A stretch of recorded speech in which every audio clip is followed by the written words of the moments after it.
сварливий, і ти це знаєш. Ти легко й красиво в кохання граєш. Ти поруч проходиш, не помічаєш. На мене уваги ти не звертаєш.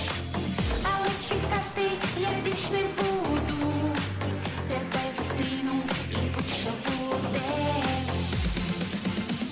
Будь-що буде, ти оглядаєшся неохоче. Будь-що буде, і я дивлюсь тобі прямо в очі. Будь-що буде, нехай звертають увагу люди. Кладу я руки тобі на груди, і тихо шепчу тобі на груди. Будь-що буде, ти оглядаєшся неохоче. Будь-що буде, і я дивлюсь тобі прямо в очі. Будь-що буде, нехай звертають увагу люди.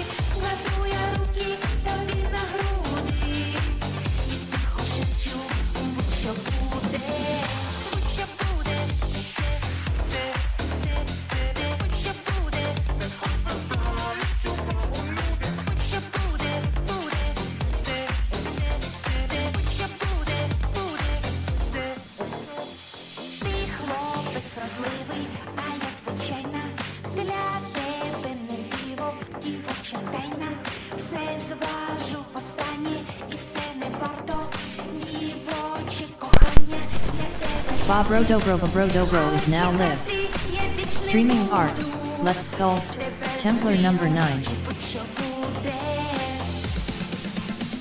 будь-що буде, будь-що буде, будь-що буде, буде,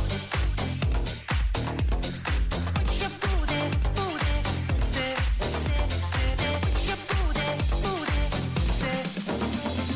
будь-що буде, ти оглядаєшся неохоче. Будь-що буде, і я дивлюсь тобі прямо в очі. Будь-що буде, нехай звертають увагу люди. Кладу я руки тобі на груди, і тихо шепчу, будь-що буде, будь-що буде, будь-що буде, нехай звертають увагу люди. Будь-що буде, буде, будь-що буде, буде.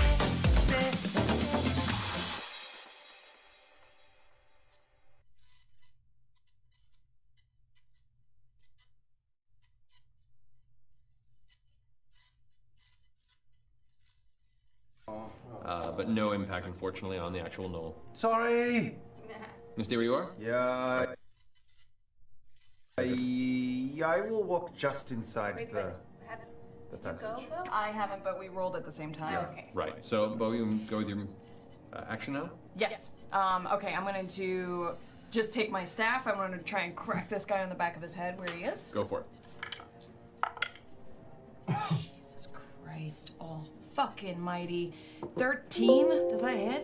13. As you swing the bow back to try and crack him in the head, it actually slips on one of the ball bearings you had left, and as it manages to catch itself, it just falls out of range of your sweep of the bow. You're like, shit! My own worst enemy. I'm going to do a knee and a round kick kind of double cup. Or no, sorry, I can just do one. I'm thinking in advance. One kick with a knee. All right, go for the attack. Damn. Do you want my dice back? You slip on one of your own ball bearings in the second strike and manage to just catch yourself by grabbing the fur on the outside of the knoll and use its body to right yourself, and then it's a little slick and sticky. Good start, guys. I just wipe my hand on This floor is really nice. quick. All right, Jester, you're up. Okay, I'm going to. Has any of them been hurt yet? They're standing. This one's been hurt a little bit. Okay, I'm gonna move my spiritual weapon over to the one on the ground directly in front of Bo. Oh, I meant on the lower level. Yeah. Yeah, and it's gonna hit him. Okay. Whoa. 16 plus 5. 16 hits, or plus 5 even hits you more. So that's 9 points of force damage. 9 points of force damage as Lollipop crack hits it in the back of the skull and kind of leans forward and grabs the back of its skull with this kind of pounding, throbbing pain in its head. And then I'm gonna use Toll the Dead on the one in front of Bo. Alrighty. Nice. So was that the roll? know what it is, but I'm into it. I know. I He like has to roll a wisdom saving throw. Okay. Stay lollipop. And the range in that one is 60 feet. yes. Okay. So rolls a 9 plus 0. 9. Yeah! So he takes 1d12 necrotic damage! 2. It's a little bell this It's a little time. bell. Bing! But it's You watch this annoying. little bit of blood kind of out of the side of one of the hyena's ears. I'd like to think your lollipop makes like Candy Crush sounds when it hits me. It's very viable. Point of clarification. Is the Such a lollipop dopamine. Chester's lollipop the flat kind or the round kind? I'm picturing the flat kind with like so The it's spiral is. Yeah. Right, gotcha. Okay. You gonna move at all? You gonna stay where you are? I'm gonna just stay right there. Okay. That ends your turn. And I'm gonna make my mirror images be like. All I right. guess they're doing that because I'm doing that because they're my mirror image. So I'm doing There that. you go. It's just a whole dance number over there of multi-just. The hyenas go now. They're moving at 50 feet. Oh, that's the best. 40. It does succeed on his dex save. This one's going to attempt 5, 10. Leap up to there. Dexterity saving throw. Does succeed. This one's just going All one shot? That's accurate. Oh jeez, this is a lot of them. That's a bigger one. It looks Dex saving like. throw on that one. Nah. Succeeds. Stark's rolling pretty high for the saving throw. 5. This one will be a 3. That one does not make. This one gets partway over and then falls prone there. Uses the other half of its movement to get up, but that's as far as it can get. So we can't actually attack for this round. It's going to use its movement to make the rest of its run up to the top of the stairs. So that one does not get an action this turn because it slipped in the ball bearings. It's going to be one attack against Bo Whoa, it's effective. with disadvantage. It's a natural 20 and a 6. Yeah! Yeah, that does not hit, not at all. It's plus 2. So someone tries to, the hyena rushes up and lashes out towards you. You're just gonna stop at the nose and it pulls it back. Yeah, right. Nose punch. Yep. The two other ones that rush up and kind of come along the flank with the hyena to you, Ford. First one goes, that is gonna be a 15 plus 2, 17. That'll hit. All right. Oh, and it has actually has advantage on the roll. Okay. Because of pack tactics didn't really help. Let's see here. So it's a 6. You take 2 points of piercing damage. Okay. The other one is going to attack you, It will take 10 points of cold damage in return. which causes it to just shatter into ice. And it bites you, and then watches its snout kind of T1000 style. It just shatters into a million ice pieces. You lost a knoll there. Yep. You've got like a you. Oh, he did You've got fall. a knoll. You should have that looked at. Thank you. The other one is going to attempt to strike at you. Natural 20, it's a critical hit. 20 to 10. That pack tactics is nasty. That means you, for dice-wise, suffer 8 points of piercing damage. It will It take. takes 10, and it explodes into ice as well. You watch as both of these hyenas rush up and strike, and both in succession just disintegrate into shards of ice across the That's ground. the coolest spell ever. It's so hardcore. Spell's gone though, right? I'm thinking. That's it. All right, that's going to end the hyena's turn. Not you're up. Okay, I'll lean out from behind Mollymock's buttocks and just sort of rest the hand crossbow on his left cheek and fire Support. on the knoll that's engaged with Ford. Okay. Firing. Ooh. Oh. 8. As you drunkenly try and aim in the direction. It's that bulbous butt. Yep. You almost pull the trigger twice, but you're aiming it forward, and you're like, Is there no. no advantage for engagement? Or No advantage, but he can sneak attack if he hits. That's how it works. And you finally go, and you watch as one of the elements of stone in the side of the cavern wall kind of as the bolt just hits it and goes sideways. Doing good. I guess I will. Am I still hidden? No. That exposes me. Do I have to hide again? How do rogues work? You're revealed. Oh, I was revealed. Okay, you have so I to have to find hide again. You have to find a way to obscure something's vision to you before you can hide. Got it. Okay, I'll run up the stairs then and hide back near where sort of where Caleb is. Other side. Other side? Yeah. Okay. Right there. All right, yeah. And then hide. That'll work. So go ahead and roll a stealth check. What's your bonus? Well, I've cocked. Terrible. 9 plus 8. It's 17! Oh, 17. wow, I'm so stealthy. You rogue this go around, man. All right, that ends Not's turn. Ford, you're up. Oh, it is my turn. Yes. Can I use my bonus action to move my hex from my defeated foe to my new foe right in front of me? You may. Yeah. And can I whip my falchion around and upstrike? Just try and cut right through him. Go for it. My falchion back and forth. I whip my falchion back and forth. That's only a 16. 16 hits. Oh, good! AC's 15. Two. Can I say two-handed? You didn't. I'll allow it. Okay. I'll allow I it. gotta get a habit of saying Yeah, it. you gotta say two-handed, allow it. Okay. 1d10. That's a 10. 4. That's 14 points of damage plus a d6. That's 15 points of damage. So this one that had already 15 points of damage, right? This is the one that you had hit earlier with it.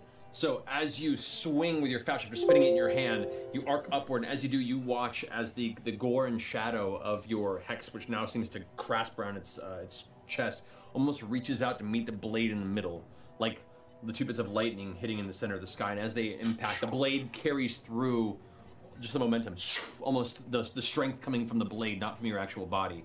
As you do, you carve through a large portion of its torso. You watch as the hide armor kind of folds off, revealing this huge gash wound in its chest. It's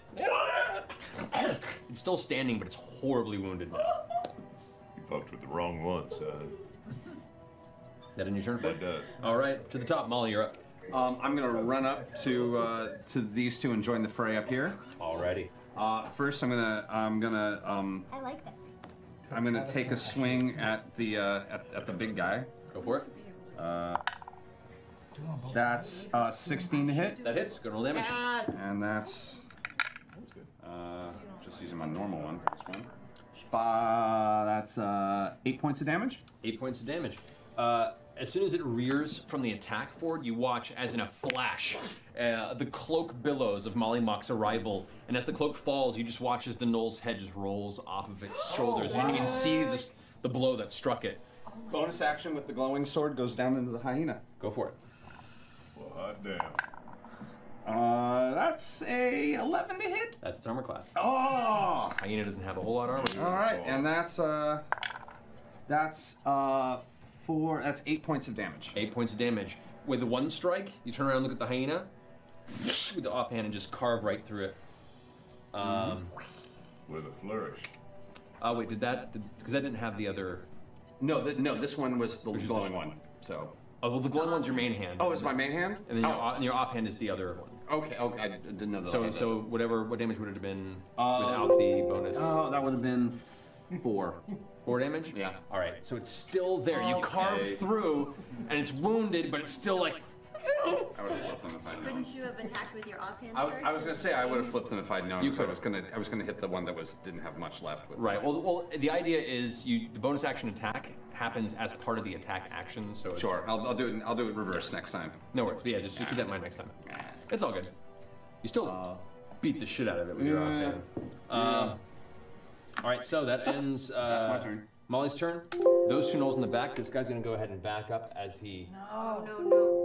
attempts to make dexterity save. Fails. So he falls prone. Uses duration movement to get back up. So we can only move another 10 more feet. So we can't get that much further away. He's gonna go ahead and take a shot. This guy's gonna go ahead and pull back. He's out of the bearing range, and begin making his way towards the door. No. They're both gonna take shots at Ford. Actually, one at you and one at Molly. Crap, fire. They're not going to fire at you because you visibly caught one and dropped it in front of them. Ah, damn Fuck it. that. Fuck that. Against Ford, it's going to Be more be guarded with that. 19. Oh, that hits. All right, and against Molly. I was blood maledict on that fucker. Okay. Yeah. Nope. That would. Oh, okay. That brings it down to a 14. Yeah, that don't hit. All right. So as the one that's going to fire at you, Molly pulls back its arrow. Its eyes suddenly go darkening and bleed from the inside, and it suddenly and releases it. And you watch as that arrow splinters against the central column. The one that does come towards you, for however, does strike true. You suffer 8 points of piercing damage as this one catches you right in the abdomen, a little bit to the right, like tapping something like kidney-ish in that vicinity, and you feel like this sudden like dull pain and nausea overcome you. That's gonna end the Knoll's turn. Caleb, you're up. Okay, so I saw Not dart in front of me and kind of chuckle to myself. See Not walk past. I'm going to walk forward and say, "You are enjoying this too much, but okay." And can I see these two? You said they were You backing can see away, this correct? one. This That one is technically being blocked by that central column. All right, then the diamond cups up and I spin it and little charges of electricity crackle around it and I kick it out from my hand and it spirals through the room to that one. Go ahead and roll your spell attack. Come on, Grog. No. Oh, man, Caleb, so rough tonight. Sorry. What'd you roll? 2. 2. Plus 6 is 8. Did that do it? No, unfortunately. 9. It manages to, it skitters off the central column and goes spinning out of control as the electrical sphere shatters against the stonework and dissipates the energy absorbed by the surrounding stonework. But I was so eager that I actually came down the steps. My full movement. I'll also say, I think we. Oh yeah, no, that's right. You're double. Yeah, that would be your full movement there. Pretty close. There, I don't want to go there. I want to go to the bottom of the steps behind Malimok and Fort. Okay, there. Yeah. All right. Not Let me that Caleb's turn. Bo. Right. Okay. Okay. How far away is he? How far can I see him? Is he? Can I close the gap? He's. You could say maybe if you look down, he's about 30 feet from you. Okay. Can I do some cool monk shit and do some like wall running and like leap and like parkour and then get to this guy? We could certainly try. Yeah. Make an acrobatics check for me. Acrobatics. Yep. End up with an office. I can see it's going to end up with an office parkour gift. Parkour. Oh, that's good. Yep. That's an 18. Natural 18 plus 6. As you run off the edge, the hyena takes a swing at you. That is going to be a 14. Miss. You feel it snap at your heel, but does not actually grasp any of your body. My foot just taps his arm just a little bit, and I leap You off. push off of him, run across this wall, leap, hit this pillar, and then use no momentum, leap and land right in front. And as I'm leaping, I want to take the staff and just come down and go crack with a slap. Make the attack. Go for it. Double-handed. Double-handed piece of shit. No. Oh God, it's a 2. What was the other one? That was my Oh, that was eight-sided your die. I'm yeah. trying to Roll both efficient yeah. my rolls. It looks really cool, but as you swing down, the gnoll manages to see you up in the air and just sidesteps as you whack, hit the I stonework. scream as I come down the hallway going, "Ah!" I just go pop into it. As it's laughing at you with the complete miss. Roll for the other strike. Okay. That's an 18. There it is. Oh, there you go. It's the first Just slap him in the It's face. the first time. Yeah. Still pretty Just a natural with you. So, damage on that one? Okay, that's just a D4. 4, so 8. 8 points of damage. Nice. So, as it's laughing, its jaw's kind of dislocated and it snaps back into place because some of its teeth broke. It looks kind of dazed and hurt by it. It's looking pretty rough. It's taken some hits in the past. So, that's the end of your turn. But you can't run anymore. All right. That brings us to Jester. I say, don't laugh at my friend! And I'm gonna send my lollipop over and hit it in the face. Yeah, that'll do it. 20 feet. Did a good hit. Lollipop. I don't know if it's gonna hit it.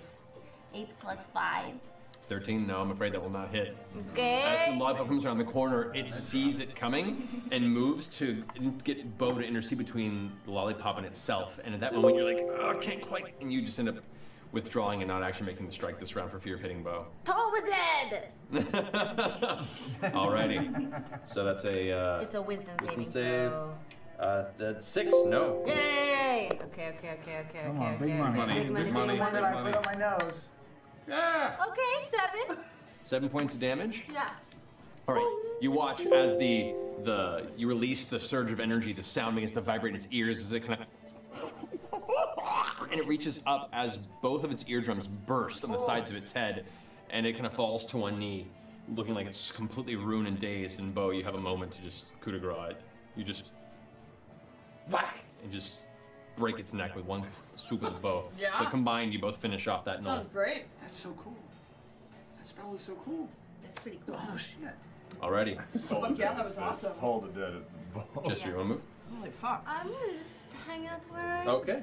And just tune the hyenas. This hyena here, which is now going to make its way to this one's going to go ahead and move past. Does Ford get an attack of opportunity on it? No, that one was not in melee with him. That one's going to go ahead and move up to you, Ford. Attacking you, Ford. That is a 6. No, it doesn't hit. Woo! Thankfully. Attacking you, Molly. That is a 20. That hits. That hits. You take 2 points of piercing damage as it just kind of snaps at you. Seeing that they're both beginning to glance about and see that their allies are starting to back away, and there's a lot of you up in this upper area, they're both going to attempt to break away with the rest of the I'm definitely going to take a attack of opportunity on that one. Love to as well. Yep, both of you do. that last knoll before he leaves the room. 14? 21. Both hit. Roll damage. Is this main hand? Main hand. Oh, yeah. This one is hanging on by a thread, though. It's the one you damaged last turn. 8 points of damage. Yeah, you carved that one, and you 11 points. They both, both of them, as they're rushing, you both simultaneously strike back at it as they're trying to flee, and they just stumble down the stairs. Perfect. Their bodies just kind of stumble to the ground and end up. It's weird because their bodies hit the ground, and the momentum carries them as they slide across the ball bearings, almost like they're lagging. Like what's that? Yep. Alrighty, finishing the hyenas round. Not you're up. Seeing the Knoll's expression, I know it well. It's one of fear and about to run away.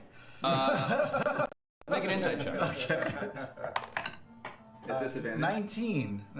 He's not disadvantage on wisdom checks. I would really 19. This knoll looks like it's ready to fucking bolt. Okay. It is on the way out of the room. The tide has turned. It's starting to see more and more of you appear at the top of the stairs as the hyenas and its friends are being destroyed. It's gonna run. Okay, I'm gonna put the hand crossbow up and just run as fast as I can straight at it.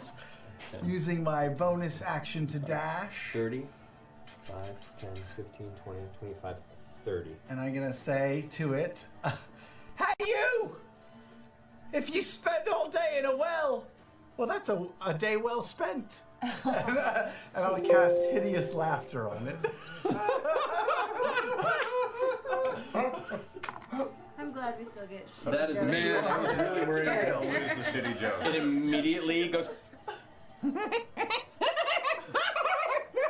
Falls on the ground on its back and is now rolling with laughter. Laughter that is like echoing through the halls and making its way through the tunnel. Don't you worry.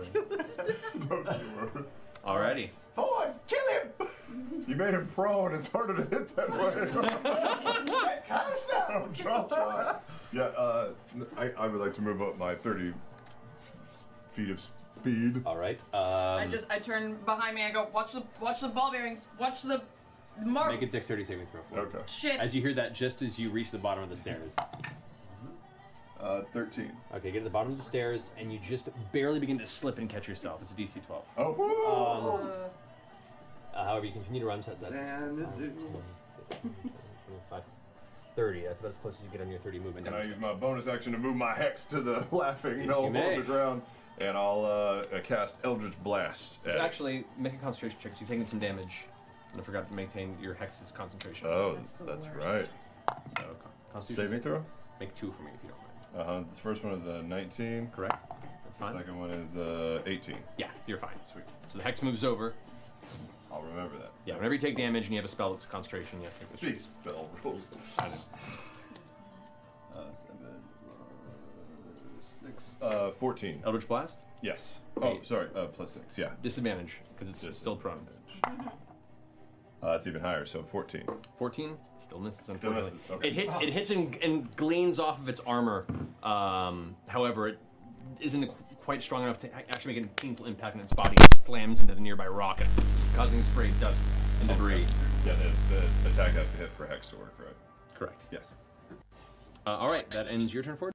Molly, you're up. I'm gonna run down the stairs the opposite direction from the ball bearings. I'll see where I can get. If I can get 30 feet. 30, that's as far as you can get right there. And I'm just going to just also use vicious mockery again and just yell, "I'm not ready." And that actually is a 16. What's your DC? DC on that is it just says Wisdom saving. Right, against whatever your spell DC is. Where is my spell DC? It's weird that it doesn't say. Well, it's weird because I'm not a spellcaster technically. So, for the purposes, it's 8 plus proficiency bonus, which is 10, plus whatever your charisma modifier is. My charisma modifier is 0. Okay. So yeah. For the moment. Yuck. All right. For now, we'll tighten it up. We'll try. All right, cool. So no effect on there. Molly's turn's over. The Knoll's turn. It is laughing its ass off. Down. Now does it make it? I think at the end of its turn, it makes a save. All right, which is a 17. So it manages to shrug off the laughter. At the end of its turn. Yes. This is quiet now. Get up and move. No, it's just on the ground now going, and it's about to try and get back up. Caleb, you're up. Okay, so I'm going to go along the edge of the steps this way and come down toward it. And I'm going to now spin and flames lick around it, and I'll go, come on. And I flick that off my hand, and this time, it is also not good. It is a 13. 13 has disadvantage because it's still prone. Oh, for my attack? Yes. Oh, wow. Against ranged spells. Same thing, roll the same thing. Okay, yeah. You release it and it just skips across the ground. It's like skipping a stone across a lake and it slams into the wall behind it. Oh, I apologize. no, it's Okay. okay. All of our strikers. Are No, I there. don't believe in any of that bullshit. You all are crazy. Yeah. It's just It's all good, random. man. Just survive to level 5 and everything will turn. Yeah, unfortunately it does not hit. No, don't worry about me. Keep going. Everybody attack. All right, Bo, you're up. Okay, I kind of want to do this like as my two-handed attack, but for flavor, Okay. to skin it. Yeah, no worries. I You do that. want to stroll up, kind of channeling the rock, charge up the elbow, and then we go people's elbow. Go for it, Come Galvo. right down. You have Just- advantage because it is prone. Yeah, full body weight. Go. Go for it. Roll with advantage. Yeah. Is this? Can I consider it like a two-handed attack? I mean, it's you're just skinning your attack, so yeah, yeah, still advantage. Oh my god! Wow. 2 and a 3. Ball bearing. So here's what you do: you walk up, tap, tap, leap, and right as you're in the air, the knoll just kicks out the laughter, woof, and rolls into the way, and you wham! Never recover from that injury. That shit just hangs out in there. It just hangs out in there. The worst, The bones. the worst funny bone pain shoots through your arm as you get up. That's You are going to be rubbing Tiger Bomb into that shit for years. You still have your bonus. the flavor. The knoll actually starts laughing again. My second attack isn't really an attack. It's just I'm in so much pain that I go gah, and I kind of kick a little Roll for bit. the attack. Still have advantage. Yeah, 'cause it's still prone. You'll get it. Natural 20. That'll shut it up. I like your revenge hits are always like really high. That's why Yeah. someone laughed at you and you hit them while they're laughing at you. Yep. Every time I try to show off, it never works. That's what I'm learning. Okay, 3 doubled to 6 plus 4, so 10. Points of damage.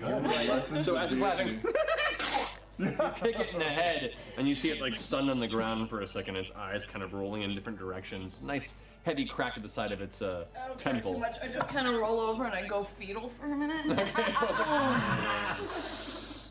All right, cool. Ending Bo's turn. Jester, you're up. Okay, I'm going to skip over across the upper level towards the far stairs so I can see it. And then I'm going to send my spiritual weapon over to it and smack it flat on the ground. Okay, that does have advantage because it is technically in melee with it. Finish that shit. Jesus Christ. I don't think either of them hit. 13 Level 3 and lower. and less. Nope. It's just like rolling out of the way of everything. It's doing what Bo did last fight, but on the ground. Okay. Then I'm going to Toll the Dead. Jesus. Oh, it's wisdom and shit. Wisdom. Unless it rolls a natural 19. Oh, wow. This one Noah is just holding on. It's so hard. All right, Wow. Jester, I think that ends your turn, unfortunately. Jesus fucking Christ. The hyenas are dead. There's no hyenas The left. thrown down Noel is just making it through. Inside its insanity, the Noel here. Looks like we made it. He watches as four shimmering jesters all just kind of kneel down and shake their heads in their hands. Well, those over there going. Like a Jacob's Ladder moment. Yeah. The end of his life. This Noel's gonna need some serious therapy. Not, you're up. I can't believe this thing is still alive. In 6 seconds. It's still kind of prone, right? It has, Prone, yes. All I right, mean, they just attack walk up to it and then point blank shoot, not point blank, but far enough away that I can. You get a disadvantage of the range. All right, attack. I'll stand back 10 feet and do it. No, you still get You disadvantage. get disadvantage of a ranged attack up close, and disadvantage against a prone creature. So right now, with your crossbow, it's disadvantage regardless. Oh, well, shit. Can Well, you then attack I it will with draw a sword. And I will stab it. There you now you got it. Advantage. Now you're managing the attack. Get your hands dirty. Thank God. Okay. Thank God. 18. So go ahead and roll damage with your sneak attack. Okay. 13. 13 points of damage. How do you want to do that?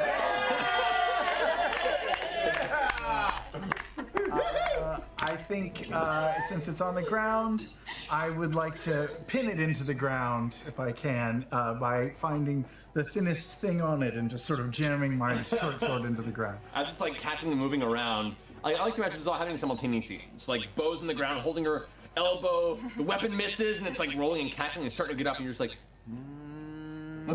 there. And almost unceremoniously, it's like, it just falls limp on the ground where you placed it. It's almost like the slow push from Saving Private Ryan. You're like,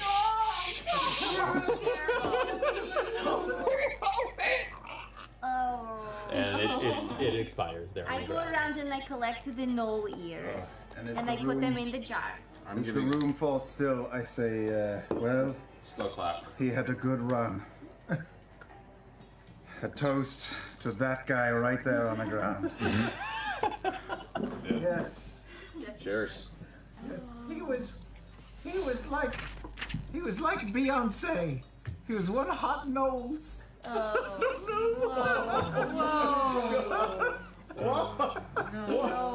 I don't know. 1 point of damage. All of us. Everyone takes 1 point of psychic damage. I have a question.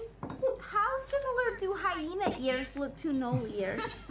They're noticeably smaller and not known here. What if we said they were baby knolls? Baby nose. I'm going to cut them off just to Okay, so Remember the lead. so five sets of knoll ears 5 and 5, yes. and 4 sets of hyena ears.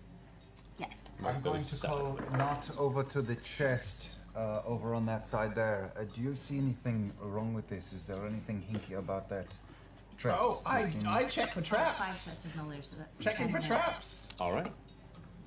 This is an intelligence check. Are you still intoxicated? It's investigation, I think. Or is that shit worn off with some activity? It's getting the next like 10-15 minutes or so. You'll be able to shake off the alcohol. Okay, for now, I rolled an 11. Okay. It does not appear to be trapped. It's good. Does it look good? It's totally good. Take a step back. You've earned this. I will open it just in case. It's locked. Oh. I will pick it. Okay. So go ahead and attempt with a disadvantage to pick it. What am I rolling? This is it's proficiency bonus, which is 2, plus your dex bonus. There's no, okay, proficiency in dex, 2, 6, 8, okay. But disadvantage, okay. 21. 21. As the adrenaline pumps through your system, it kind of wakens you up a bit, and even with the intoxication that's been flooding your system, you still moment of clarity, and it opens that initiative. You glance at it, and then the chest looks like it's been bashed a little bit, like something was trying, like one of the gnolls was trying to get into it, and eventually just gave up and got flummoxed and threw it on the ground. As you open it up from the inside, you can see what looks to have been essentially a central medical pack, if you will, an emergency pack for any of the miners that had gotten hurt or wounded. So there are 2 healers kit in there. There are a number of like disinfectant herbs and funguses. Anybody who's proficient in medicine would know how best to utilize those. I don't know if any of you are. Nope. Then it's a risky endeavor to maybe use one, but you do find what looks to be a pack of a small leather kind of hand pack that contained 4 glass vials, 3 of which have shattered from the rough movements. It was tossed around, but 1 that is still intact. That contains a healing potion. Is it a healing potion? It is a healing.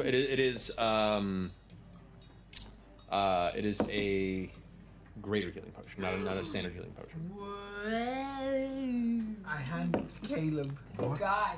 You need this more than all of us. You're the squishiest. Squishy. Well, that is probably true. Thank you. You take the 2 medicine packs, and then... What do I do with this? I don't do. All right, fine. I'll take them. no. Yeah. I'll collect medicine packs now. No, I need them. Those are. I could probably use those. I also like the idea of maybe Alright. giving the healing potion to the healer. To the they healer. But she can heal without the potion. Can you heal yourself without the potion? Of course she can. Oh well, all right then. That didn't really occur to me. I'll keep the herbs. No. And we can always heal her. Is it just herbs? Well, you can mark down medicinal supplies, would be what you'd call it. And you are not entirely certain as to how they're applied, Can I but look they're at probably them since healthy. I'm proficient in medicine? Oh, you Are you, are? you are Oh, proficient in medicine? Yeah. Oh, I was that's asking if you were good. proficient in it. Oh, sorry, I was That's okay. writing down null sets of ears.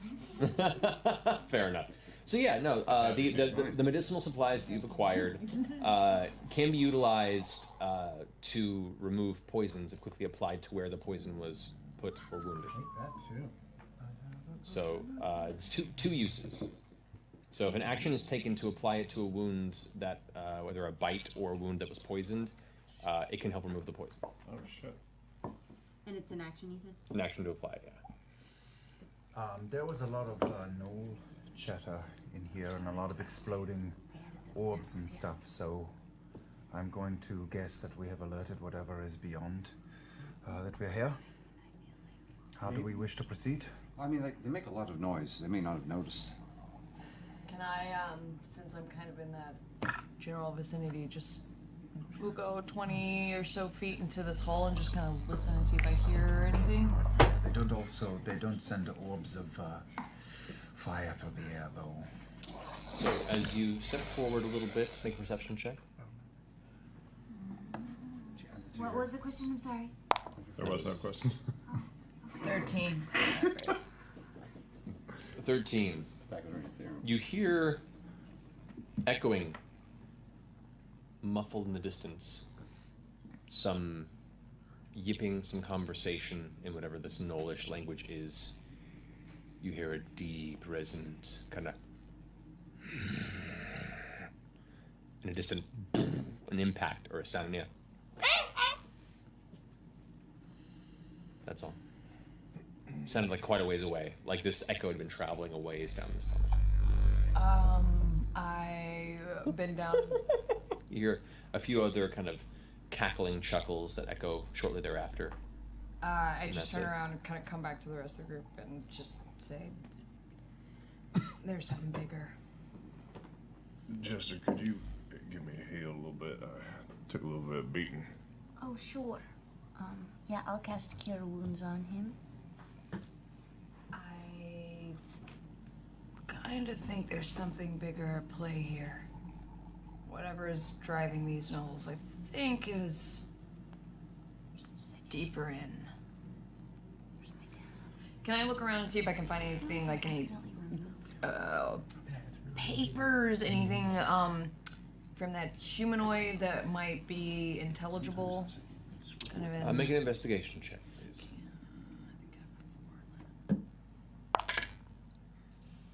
Okay, 20 total. Okay. Looking about the altar, you find some smaller pieces of fresher flesh that have been stretched over the edges of the altar, like on the corners. And you can see this similar grin across the center. It's all blood splattered from the hearts that were placed on there. But as you kind of wipe a little bit of it away, you can see stained into this like loosely tanned, what looks to be human skin, the same symbol of like the jagged smile, the jagged teeth that form a grin that the various hand banners that are stapled into the stone walls show and reveal. But no notes, no books, no parchment. Can I do some sort of? Can I try and figure out what this is? If I recognize a symbol in any way? I'd also like to join in on that with a religion check. You've already made a religion check before, and as you come up and join her, this particular symbol, the grin matches the memory flash you had of this entity. Yinagru? Yeah, Yinagu. Yinagu? You gather this is probably the symbol that represents this entity. Yinagru or Yinagu? Inagu or yeah? Inagu. Inagu. Mr. Magoo. Mr. Magoo, well, you know, fake confidence. Are you clear now? How are you? Cult of an I'm fine. How many fingers am I holding up? More than I think I have on my entire body. I think I don't have. I think I just have like 4 on each hand. And thumbs, or? Okay. You good? Do we need to get out of here? Yeah. Yeah. I'm good. Okay. Yeah, no, we're fine. I mean, is this the plan? We were supposed to free living people, but we got some arms. We could bring those back. No, I don't think. I mean, yeah, we could, but. Did say to bring back anything we could find. Are there any identifiable body parts? I think maybe. You take a few minutes to look around, which gives you 2 notifications. One, nothing seems to be immediately coming in to search as to what the noises were. And you do hear other distant sounds, impacts, and like cackling and stuff. And you get the sense that the tunnels deeper in have some activity amongst just the gnolls that live below, whatever they've converted this mine network to be. You also see that all the bodies in this chamber have been pretty much picked of any identifiable facets. Jewelry, wedding bands. If you want to take some time to really pick through, you could try. You want to? No, we're still trying to get to people here. So our options are: we press forward to something worse, or we backtrack and try the other direction, or we get out of here. We have the silver thread up top, right? Yeah. Did we do that? Did we do? No, we opted not to We do could that do it for now. time's sake. As we move forward. Oh, it took a few minutes. Yeah, didn't it? we Sorry. could do that now. How are you feeling for it? Yeah, Ford. Are we going to be I'm all right. Ford Explorers or Ford Escapes? Jesus. Yeah, I could do that quickly. I could put an alarm here quickly. I could do it the fast way and know if anything's coming behind us. Uh-huh. Is that what we want to do? Do we want to go around? I don't know. I'm a little terrified Well, of he what does is down there. Can we? No, we can't take short rest. It's not enough time. No. That's up to you. That's a half hour is a fine. short rest, or an hour is a short About an rest. hour. Nope, So. Yeah. Nope. Ignore Yeah, what I there's said. 2 ways that I can do this. I can do it lickety-split, or I can take my book out and, you know, do it the harder way, but that's 10 minutes, about. Say we go deeper. I think it's in front of us. I think There's something real big back there. Just So Our it's head's just real going big. to march into it, okay. I'm not convinced that they don't still have people alive down there. I'm pretty much out of spells now. But that's Yeah, okay. a short rest doesn't get us spells back, does it? Not for her, it doesn't. Me either. Press on. Conservation. Oh, Well, 2-pack magic? How are you with Oh, I that do. sledgehammer on your back? what do you mean? You Can are you carrying a use it? sledgehammer on your back. Yeah. How are you with it? Oh, I don't know. It's a big weapon. She's got a badass size. It's more of a tool sledgehammer than a weapon Yeah, I've got a sledgehammer. scythe, Okay, a sickle. okay. Sickle. I'd Sorry. like to volunteer that perhaps we move forward until we can see whether there are any living people that we can help, and we make a decision then. I concur. Okay. And I saw nothing that would clue me in as to what might be deeper and really big. Nothing that caught your attention here and Okay. there. That Let's was go. far better than the village, but also that big armored bastard wasn't there. Let's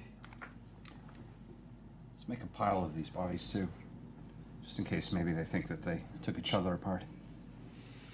Let's set them up like they all were making out. Okay. No, we don't have time for that here. We can't do that now. Like some sort of like a circle jerky sort of a thing. Yeah. On the way out. Yeah.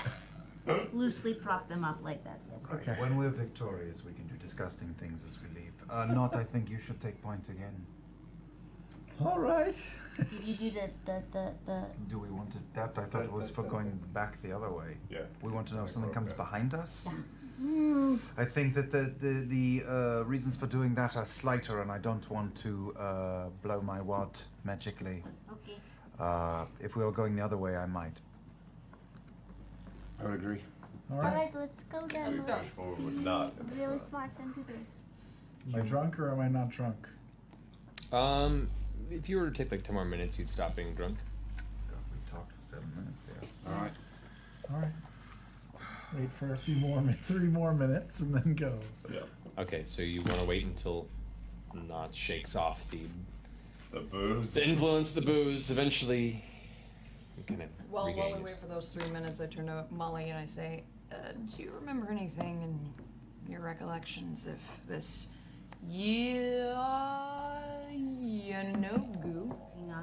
Inagu? You'll play. You'll play. Yeah. Is a female deity or a male deity? Do you remember? It's hard to remember. There's a lot of aggression, anger. Because I'm kind of just wondering what that whole, Yeah, why are you curious about that? Well, the guy, the guy running the ceremony said that the hunger will be fed ours and hers, right? That's what you said, right, GM? I didn't mishear that? Yeah. Exactly what was said, yes. Do I remember anything about either gender or that this would be an aggressive, like other than just I saw a lot of aggression and kind of a feral That was aspect to it, this. yeah. I just wonder who hers is. Who's that? That is the crux of the matter. Shall we gonna find out? Yep. As you guys are having this conversation, you hear one sound that varies very strongly from the others that have encompassed this tunnel sequence. You hear this female scream, this high-pitched, shrieking scream that says, "No! My baby!" Oh no! You're a We have mean to man. hurry forward. This is what happens when we sit down and we talk. We gotta Babies go. die. We gotta go. Can't fuck around with mom and dad. We're moving forward Yeah. I charge ahead. as quickly as All right, possible. you guys rush down the tunnel deeper into the maze of mine shafts. And we'll pick up on that next week. Whose baby? Where are they? Why were they crying? We'll find out next week. One way to get your players. Beautiful match, dude. As always. Also babies. And babies. We Fuck up the nose. Fuck up the nose. I like that our jar of, like, our pickle jar is getting filled with little. Filled with ears, pickled I'm ears. smooshing them down so that there's like. Oh god, someone's actually like briny pickled nose there. No, it's like, have you ever had But we drank all the pickle juice out of it. Oh, so sure, really yeah, they you just did. have a pickle. They're in their That's own true. juices. Yeah, there you go. There you go. It's like a tip jar. Yeah. No, this the interesting learning process of conservation of spells as you progress down. Well, I was saving them, but then fucking Ford asked for healing. I know. That's what cantrips are for. That's what weapons are for. That's what I was using, Yeah. cantrip. That's what I'm saying. Like that's something to keep as you continue forward if you need to assault things. All right. Quick announcement, which is kind of fun. So we're gonna have a guest next week. Oh, we are? Yep, our first guest of the campaign. So. Yeah, it is. Oh, you did. I mentioned it. Yeah, it's yeah. Actually, next week we will be able to have on our show Kari Payton. Yeah, it's a longtime friend of a lot of us here. We've worked a lot in the VO community. If you aren't familiar with him, you should look him up. If you've been watching The Walking Dead, if you're The Walking Dead, he's been awesome in that show for a long time. So Go. yeah, Played he's Grimlock. all kinds of stuff. Transformers, He's all a over the phenomenal place. voice actor, great actor, Great guy. and we've been talking for a long time. He's been wanting to play in this for a long time, but he's been very busy, of course, those things. But he's in town, and he'll be doing it. I know. He's so teddy bear. He's fucking awesome. So yeah, we'll have Kari here next week. We're excited to have him join us. Yeah, give him a little love. He's actually at a Kansas City convention right now with Will Friedle. Oh, nice. So if you're in that area of the next few days, you should go say hi and give him some critter love, or on the internet as well. So yeah, excited to have him next week. In the interim, guys, have a wonderful week. We love you. Thank you for joining us, and is it Thursday yet? Good night.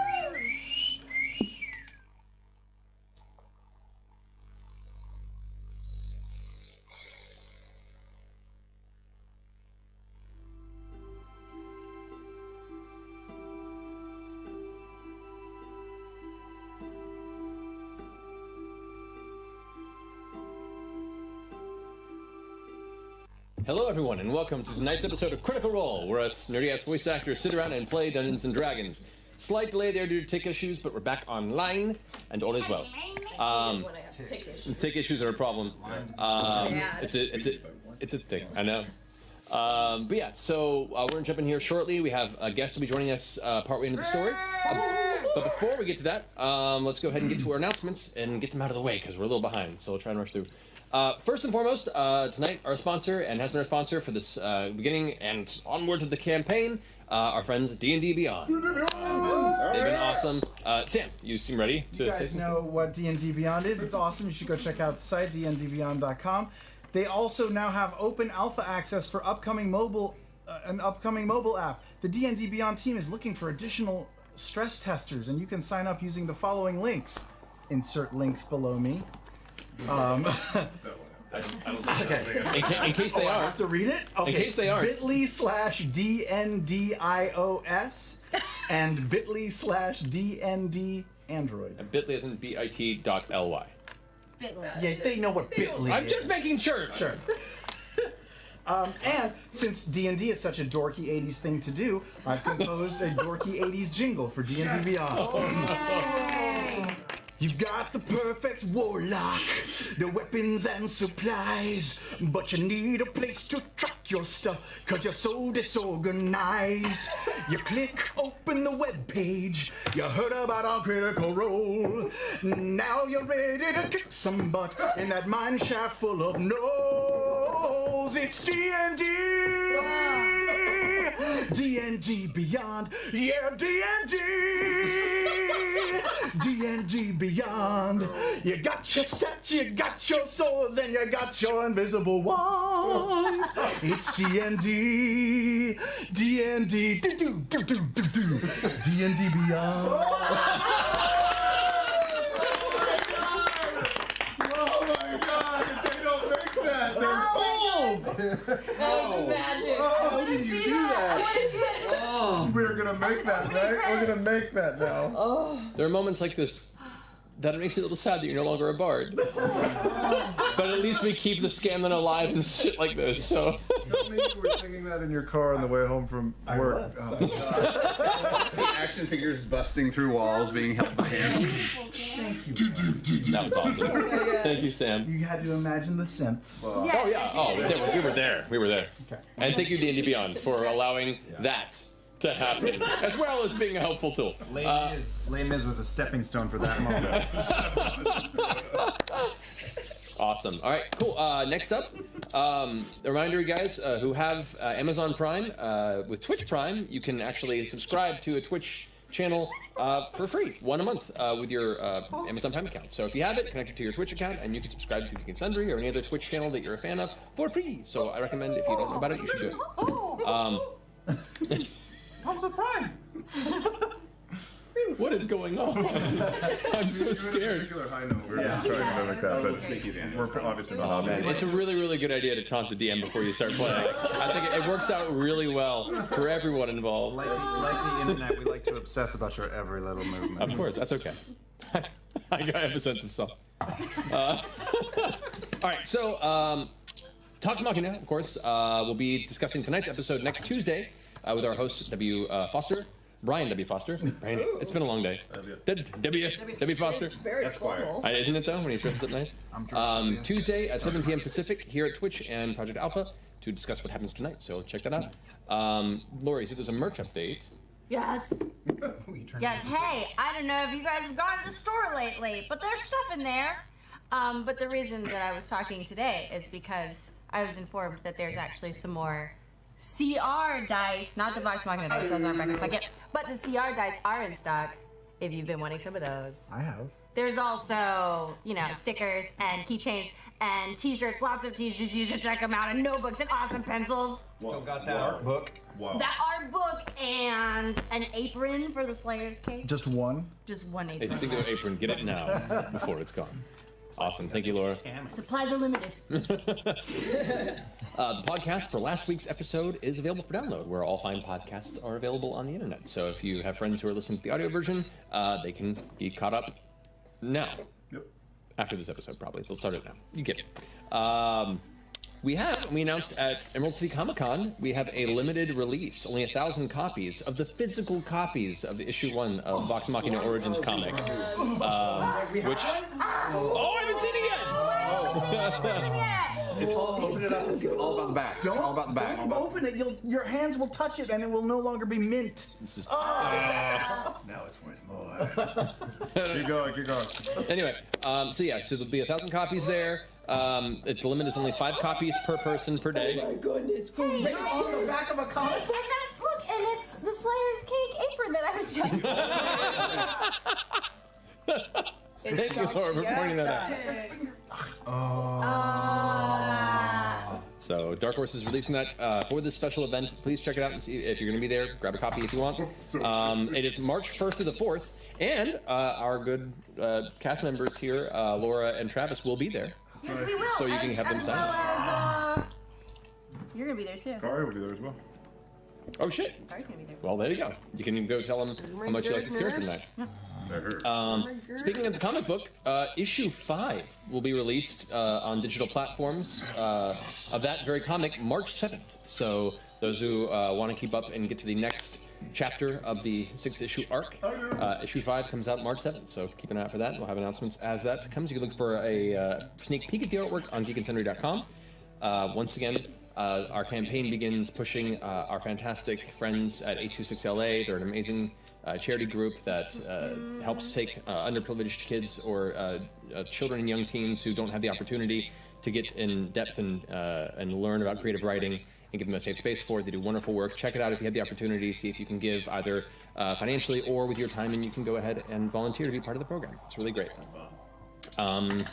Let's see. Other than that, appearances are as they've been, and I think... I have one more thing. Yes? A quick shout out to Critter named Carol, who is an awesome fantasy writer and friend of the show. She's been feeling a little under the weather, but she's been watching our new campaign, and I just wanted to wish her a speedy recovery, and thanks for watching. Mwah. Up to you, Carol. All right, guys. Well, without further ado, let's dive into tonight's episode of Oh boy. Critical Role.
Welcome back. The DM will remember that. Are we doing the show right now? We are. Okay. Welcome back. So, last we left off, the group of adventurers, and in seeking where a war band of gnolls, which had attacked the city of Allfield they were passing through on their way to Zadash, began to track them as to where they had retrieved a number of bodies, both dead and living, of the civilians of the town, and taken them with them. You eventually tracked them to what seemed to be an abandoned mine a number of miles away from the city to the northeast. You entered, narrowly missed a trap or two, managed to recover a couple of interesting items, delve onto the left side during the first divide of pathways, and came upon what appeared to be some sort of a small ritual with a number of gnolls and some humanoid figure wearing bits of gnoll as almost like an armor or a cloak, doing a ritual. Like you do.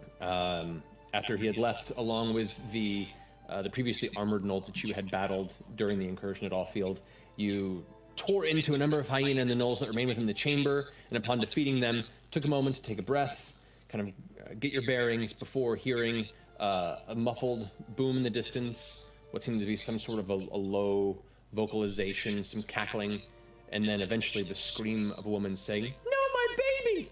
And you began to run and give chase. And that is where we're picking up this week. So, as you guys, grabbing your weapons and kind of keeping your metal about you, you charge further down the tunnel. The shaft curves to the right in a wide spiral, about a few dozen. Let me see you. There we go. What was that? The shaft You said the shaft, and she's laughed. right there? Like before you were done with the word shaft. The shaft turns to the right, y'all. It's our psychic power. It's usually to the left, but whatever. That's okay. Not from her perspective. All right.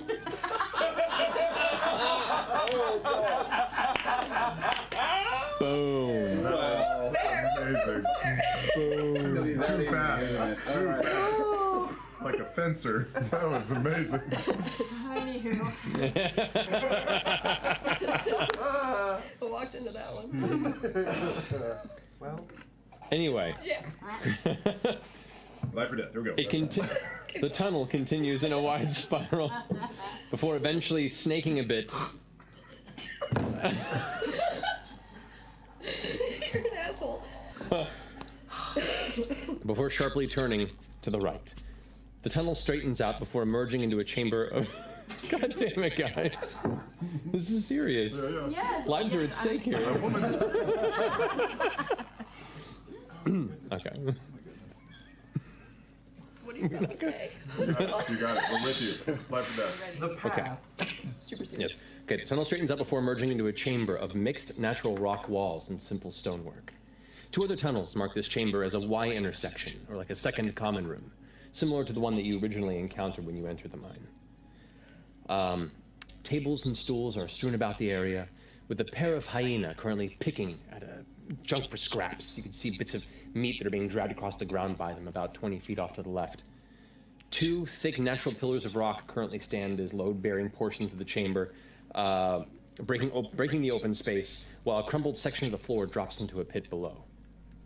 Two closed doors to the left of where you're looking into it are guarded by skeletal gnoll and two standard gnoll warriors, one of which has apparently pulled a small child from one of the doors. The sound of muffled cries coming from beyond the closed door. Four other gnolls rush from within the chamber into the right tunnel, exiting on the opposite side. What do you guys do? Forward to the right. You watch as four of them rush into the other exit. There's an exit to the left and an exit to the right. They exit the room to the right, and then there's three left, two regular gnolls, and then one skeleton gnoll, and then two hyenas that are currently picking at scraps. And you can see as the gnoll pulls the child out, is currently in the process of crying, and they're both kind of looking at each other, like just holding the child by the arm, essentially, but currently is kind of bickering with the other gnoll. From our vantage point, it is the entrance that we are at, and then there is doors to the left. Let me go ahead and give you a visual. Visual aid. No, if this is like a running thing the whole campaign. Oh, there's no getting away from this.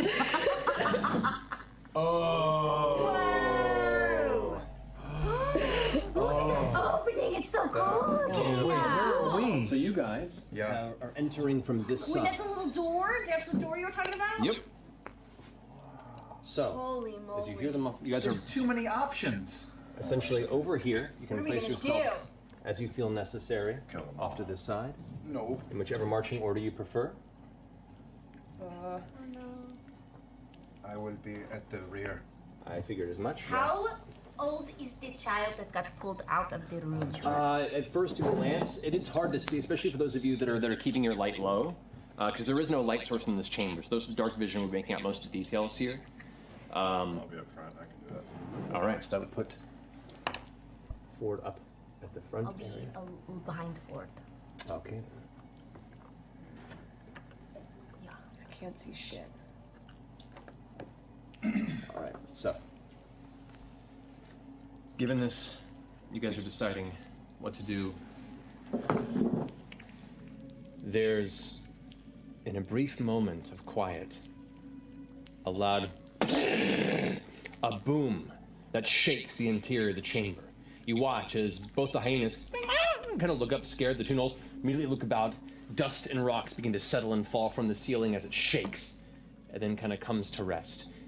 Within a moment later, you watch as a cloud of dust and smoke comes billowing out this side of the chamber where the four gnolls had run previously. Then the rumbling settles. The gnolls themselves are kind of spooked. And then, distracted from the child at the moment, kind of both kind of peeking over, the undead gnoll just kind of stands there, kind of glancing about, seemingly unaffected by the current scenario.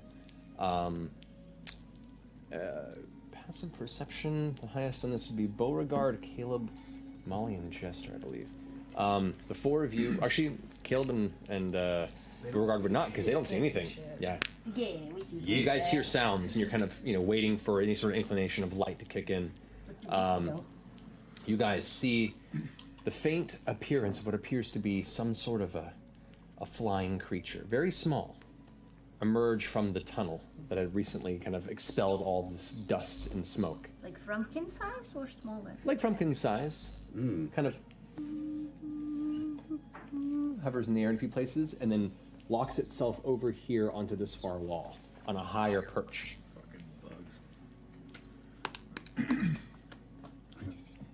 I think I saw that. Did you see that? I saw that.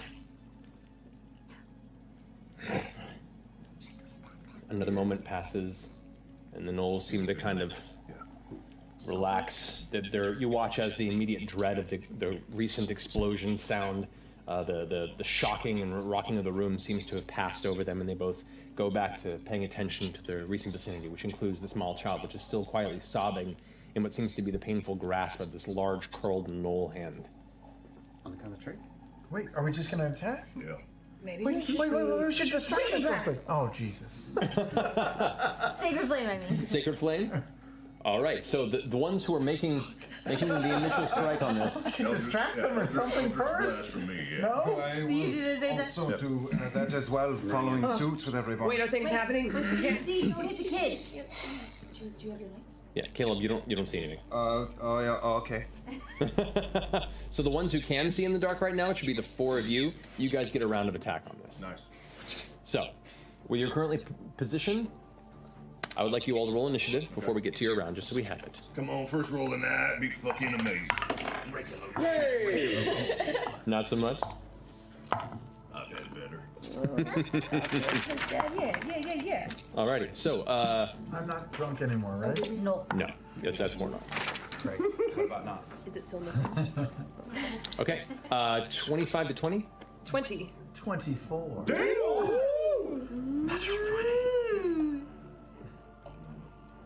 All right. 20 to 15. 16. But you can't see Bo. No, she's missing the initial round. Oh, this is for the whole thing. Correct. This is just general combat. If I had known that, I would have rolled better for the whole thing. That's true. Sorry. That's okay. I wasn't trying so hard. Well, 15 to 10. 10. Wow. That's Okay. very adequate. So, I have rolled a 9. Oh. This is going to be the thing of the entire campaign. This is going to be the joke that never goes away. Regular No. That's it. Just 9 and regular null. That's all we have. That's campaign 2. All right. So that leaves you rolled a what? An 8. 9s and Eight. rolls. That's our group name, you guys. No. Nice. No. Don't joke. Don't ever. One of the best rolls you can make in the game. All right, and then gotcha. All right, so Where's our initiative shit? Ah! I don't know. all right. Well, Nine, you're up first. So Okay, but I didn't see, and you guys decided to attack first, so I will grace you going first if you would prefer. You're gonna wait. all right, You're so gonna hold you're your kind of seeing turn. what's going to happen. You feel the tension rising, and you're like, I'll follow their lead. Does that mean I still get to move and shit when I do my move? Well, do I have to no, take it now? that means you're holding your action. Well, then So. I'll go now. Yeah, do it. Okay. Because they're more than 30 feet away, right? Yeah, you can see what's out there. You just don't notice the bird. And if I... The bird thing. So, hand crossbow, it says 30, 120. So I gotta be within 30 to hit them without a penalty, Disadvantage, right? correct. But if I run out there, they'll see me and I won't be sneak attacked anymore, right? How's this work? Oh, we're getting this one. If they don't know you're there, which this is currently what's considered an ambush round, you still have advantage on your first strike if they're not aware of your presence, which means it would cancel out that disadvantage. Tight. Okay, so I can take my shot from here. You can. Yes. Okay, all right, I will fire. All right.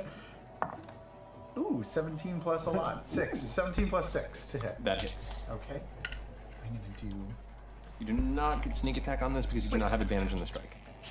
I thought you just said I had advantage. You had advantage, but you have disadvantage because they're beyond the. Cancelled out. You canceled out your disadvantage. And you lost the sneak Could attack. I run forward And still get the and sneak still attack? get You the could sneak try it. attack? Let's Okay, see. that's what I will do. Okay. Undo. The roll again, because you might be natural 20. All right. So, well, actually, Now I have to roll that would be a better. stealth, right? Well, you're... You've been stealthy as you've crept Okay. up on this. We've got it for last round, so go for it. Okay, I'm rolling to hit. But we already hit on that, so. But roll again for advantage. That's right, for advantage, so go for it. Oh, I see. Okay, so still 17 Okay, so now you get a sneak attack. Go for Okay, it. cool. Okay. Did you find it? I did. There was nowhere it should have been. Yay. 11 points, not very good roll. And which one are you Not aiming bad at? either. The one maybe next, that one. that's holding the child, yes. Right. So as it's holding the child and it's looking down at the young boy, kind of lifting it off the ground and bringing it towards his jaws as his teeth kind of open wide. You watch his lips curl back like it's ready to go ahead and take a quick little nibble at the child's arm. Suddenly the bolt hits it inside of the jaw and it's sticking out. And it starts looking over in your direction and it looks right towards you. Can I use my regular no. Do I have remaining movement? No, it's just as a a movement to bonus? get there. Your bonus action you can dash if you want Yes, to. I will dash away, but I can't hide. So Correct. So I will dash behind those rocks to my right. Over here? Yes. Yeah, like Yeah. in those skulls or There you go. anywhere around there. That's Okay. Sort of hidden. That works fine there. All right. Bo. I'm not Bo. Sorry. Bo's listening. Bo. You this your turn? Yeah. That's been a long day. Molly, you're up next. I'm gonna run in, run straight in, just take a look around. And is the undead one the closest one to me? It is, yes. You push me a little more against the wall. I don't want to. Over here? Yeah, it's over there. I'm gonna hit that undead one with vicious mockery. Vicious mockery? Actually, I'm gonna hit the one that has the kid with vicious mockery, not the undead one. Okay. Same roll. Puts him at a 2 natural roll, so no, he's affected by it. All right. Oh, that's right. I don't have to roll to hit. I just wisdom saving throw. Yep. Okay. That's 3 points of damage. all right, and he's disadvantaged on his next attack. Yes. Drop the child. Get used to it. The skeletal mole like turns to you. It seems to hear it, and there's something about the speech and the connection to this entity that caused it to kind of shudder for a moment. All right, that ends your turn. Yep. I'm holding, waiting for him. All right, gotcha. Next up is Bo. Wait, no, sorry, that's my problem. I wrote Bo twice on this. That's my problem. I'm the only one that can see, but I'm on. I'm Bo number Jester. 2. Jester, and then you. Oh, that's right. I lied. I'm not going to do the sacred whatever Flame. flame. I'm going to do Toll the Dead, because that's a wisdom saving throw instead. Okay, all right. Told the dead to which one? To the one holding the kid. Alrighty. So with that, Constitution saving throw? That's a wisdom saving A throw. wisdom saving throw. That is going to put him at a 15. I saves. Sorry. So as bong seems to like ring within its head. The impact of the necromantic magic, currently still reeling from the pain in the throat from the bolt. It seems to shrug it off unaffected. All right, that ends your and then Ford, you're up last. I'm going to really hurt you. I said that in Infernal. Oh yeah. Nice. Which one of them is the undead looking gnome? Right there. That guy. I would like to aim to the dude on the right, the one closest to you, and I will carry over my hex that is still up since it lasts an hour. Yep. So with my bonus action, I will cast hex on that motherfucker. Alrighty. And I would like to use Eldritch Blast. Go for it. Roll for the attack. +6. That's a 20. Yeah, it hits. Okay, nice. And this is a 1d10 plus fur. That's 11 plus 5 points of necrotic damage for 16 total. 16 points of damage. All right. As it's kind of standing on this upper portion of the rock floor, it glances back as you guys may enter. And the blast. You guys see a flash of light from the arcing of the arcane energy as it streaks across and slams into its body, just in time to see what looks to be another shadowed shape emerging out of this tunnel to join the fray. All right, so as it kind of falls back, that's going to end the initial round of combat. Now we're to the initiative war. At the top of this, you guys glance over and see this shape that's beginning. The four of you at least see this shape begin to emerge from around the wall. You see this kind of tall, spindly humanoid figure that begins to just curve around the side. Kara, if you want to go ahead and... Spindly, what? And if I can have you roll initiative when you get settled in there. Oh man, I don't even know what that means. I'm about to see this dice as you roll it. A dice tray, Curry? We have an extra one down here. Oh my goodness, look at this. Look at that. The luxurious life. Welcome, friend. Welcome. So he'll be at the This is the top. first time this dice has been rolled, ladies and gentlemen. Do it. Oh boy. I'll watch it. Roll. It's a one! Welcome!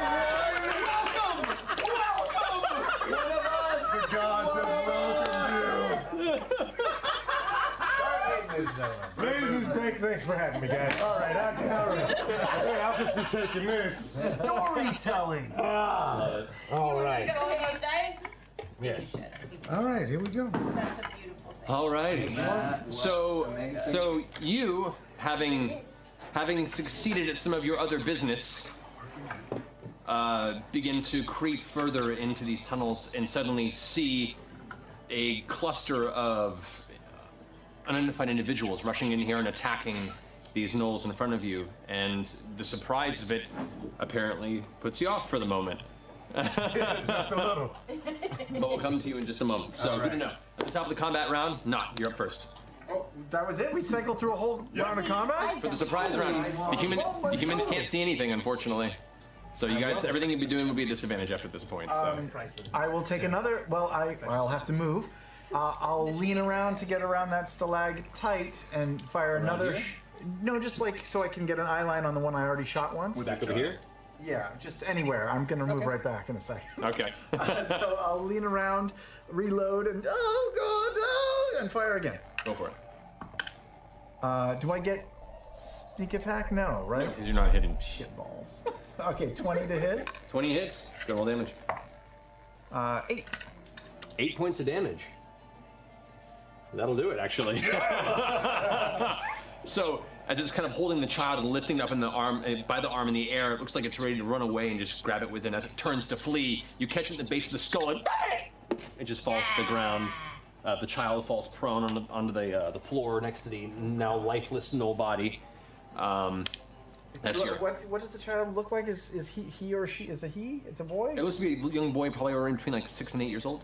And you're not quite sure of human, the age. I don't know anything about it. Looks to be human. But you haven't gotten quite a strong beat on it, but he looks to be humanoid. Oh, he's 6 or 8 years old. Around that age group, you'd assume. Oh. Some would say 7. He's fully yours. It's ours now! No! I will. Shoot. Yeah, I'm too scared to go over there. No, there's a child in need. We gotta help. So, You're sober now, right? Yeah, Not's gonna scurry over to the boy as fast as she can scurry. 30, and then you can use your bonus action to dash. As Yep, all the way to the little boy. That'll do it. You can get right to the little boy. That's so cool. So as you rush, screaming bloody murder in the tunnel. I'm good. I'm a good one.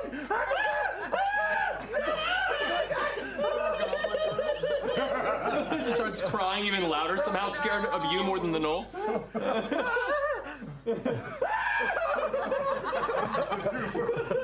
That's a horror movie. There you go. That's your turn now. All right, Bo, you're up. Oh, right. Okay. You're hearing all these sounds, but you can't see anything. I'm gonna hold my. I'm gonna turn to Caleb and be like, Can you do the thing? Can you the lights? Just get back to me in a second, in about 9 seconds. Okay, I'll give you 9. I'm gonna wait until he casts dancing light. You can't move in there if you hold your action, but you can move in and then hold your action if you want to. I can move and then hold. Okay, I'm just not quite sure where you're walking. Okay, sure. I will stumble forward. I'll just head towards Molly because I'm gonna just follow his fluorescent. Just doing this. So yeah, well here's Molly. Molly. Yeah, follow the code. Well, he's easy to see because Molly has this kind of faint luminous glow around the sword from his right. So you see that as a beacon. You're like, that I know, that I can follow. And so you cozy up right next to Molly and like carefully prepare yourself. Where are they? Where? What action are you holding? If any.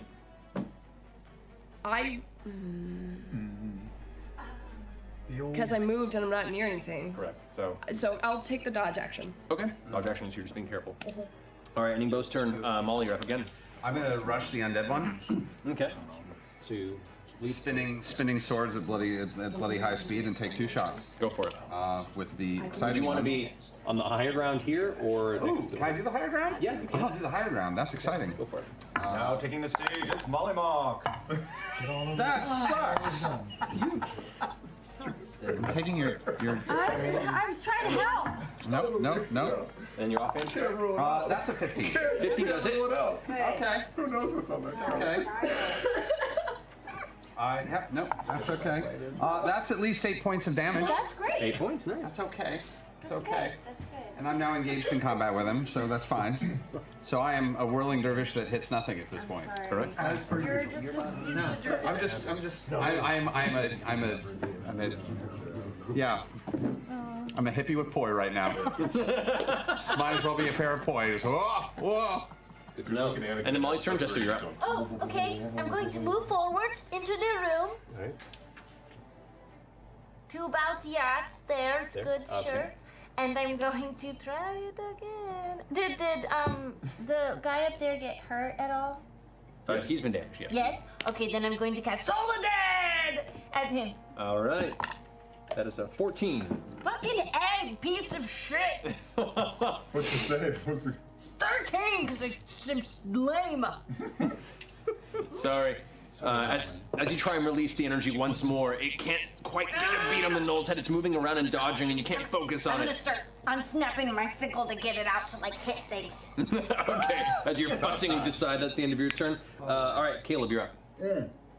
I cannot see anything, so I cast Dancing Lights, and I put one above my head, and then as I get a little bit of light, I send one over Bo's head, and then I send one about 20 feet beyond Bo, and then the fourth one even beyond that one. So there's a line of 4 lights, because I don't know what the chamber is shaped like. So the chamber just erupts into bright light, like there's 4 torches now lifting brightly the entire space. Bright visuals there. You can now see the child on the ground being scared shitless by the goblin trying to help. The undead knoll that's currently locked in combat with Molly. You see the 2 hyenas that are both kind of snarling, getting ready to pounce on whoever comes too close, and the 1 wounded knoll over there, as well as, if you would like to describe yourself. Oh! Where is he? Right over here. You know, Matthew, the guiding lights, those little forms of light, they only have a 10-foot radius, so probably the edges of the line that I have cast. Right, so that just barely most of the area there to see what's It's like market lights. Yeah. It's pretty. Yeah. Well, of course it is of course pretty. Okay, never mind. Yes, continue. So, The thing you probably notice about me, first of all. No, I call can't have a better I call is my hair. My billowy white afro. Fingers of curly hair radiating in all directions. That should be the thing that you notice first about me, but that's not it. It's my eyes. My eyes as white as my hair. My pupilless eyes, as white as my hair. As white as the hair dripping down from my chin to a straight point about 3 or 4 inches below. Oh, shit. I think that's all you really noticed. All right. Caleb, do you wish to move? Oh, my love. What? Caleb, do you wish to move? Oh. Fuck that. I will stay where I am. Shake him off. No, thank you. All right. Over there, shake him off. All right. Ford and the Knoll going at the same time. Ford and the Knoll. All right. So, what are you doing? Eldritch Blast again at that motherfucker. Okay. As this Knoll here who's taking the impact is going to rush over towards Mollymock to attempt to take a strike, while another Knoll who's bloodied and partially crushed is now kind of hobbling its way up out of this tunnel and spins around just to see you up against the side of the wall. All right, so Ford? 16 plus 6, so 22. That hits. The Knoll's gonna be striking you. And that's a 3. That's not gonna hit. Nope. Okay, plus 4 is 12, plus 4 points of necrotic for 16 total points of damage. All right. The reason it misses is right as it swings towards you, Ford raises the back of the sword and fires a blast of Eldritch energy that hits the back of the Knoll's shoulder as it tries to spin and strike you. As it does, it goes wide, it pirouettes on its foot and stumbles back into the open hole. Oh, cool. Oh, there's an open fucking hole. That's good to know. Oh, shit. Yeah. And did you hear the sound there? So it's not just feet, it's big. Okay, good to know. Yeah. You're ways away. It's hard to see. Yeah. I described it in the initial description of the room, though. So, and there, as you has not given your name yet, but you turn around and see this Knoll as it looks towards you. It's kind of leaning towards. You see, it's about normally would be 7 foot, but it's hunched and wounded. And as it turns down, it snarls, takes his spear and attempts to pin you to the wall with it. That's going to be a 12. What's your armor class? My armor class is what is it studded on? It's 15. 15? That does not hit. Yeah! As it swings and you just push out of the way in time, kind of parrying it with your hand and your cane off to the side, and you watch as it smacks into the stone and sparks off of it for a second, hitting flint. All right, that ends the Knoll's turn. The hyenas go. Both of these hyenas now, turning around and seeing what's happening, are going to rush forward. This one's going to run up alongside and attack Molly. This one's going to rush over to Knot. Oh no! Attacking Molly. That's going to be a 16 to hit. That hits. All right, hyena towards you is going to be... Dance harder, dance harder. 2 points of piercing damage as it snaps up and actually bites the edge of your foot, and you have to kick and shake it off on the rocks to actually get it to let go. The one that's striking towards you, Not, it's going to be a 18 to hit. Hit. Oh. You take only 1 point of piercing damage. Okay. It gets one little bite on the side of your elbow, and you immediately pull away and kick it instinctually in the chin, going, ah! The kid is now freaked out of his mind, as now there's, from his perspective, 2 snarling beasts cornering it. That's going to end the hyena's turn. All right, your go. Oh, man. I would say, if this thing is this close to me, Yeah, it's right up against you. it's right up against me. I think I should push him away. If you feel the need, yeah. Let's see, Thunder Wave. Certainly. Oh shit! Alrighty. So is that a wisdom saving throw? Constitution? It's a constitution save. Constitution save. That is his constitution. That is a 3. Natural 2 plus. Okay. Well, And your D. actually plus 0. So 2.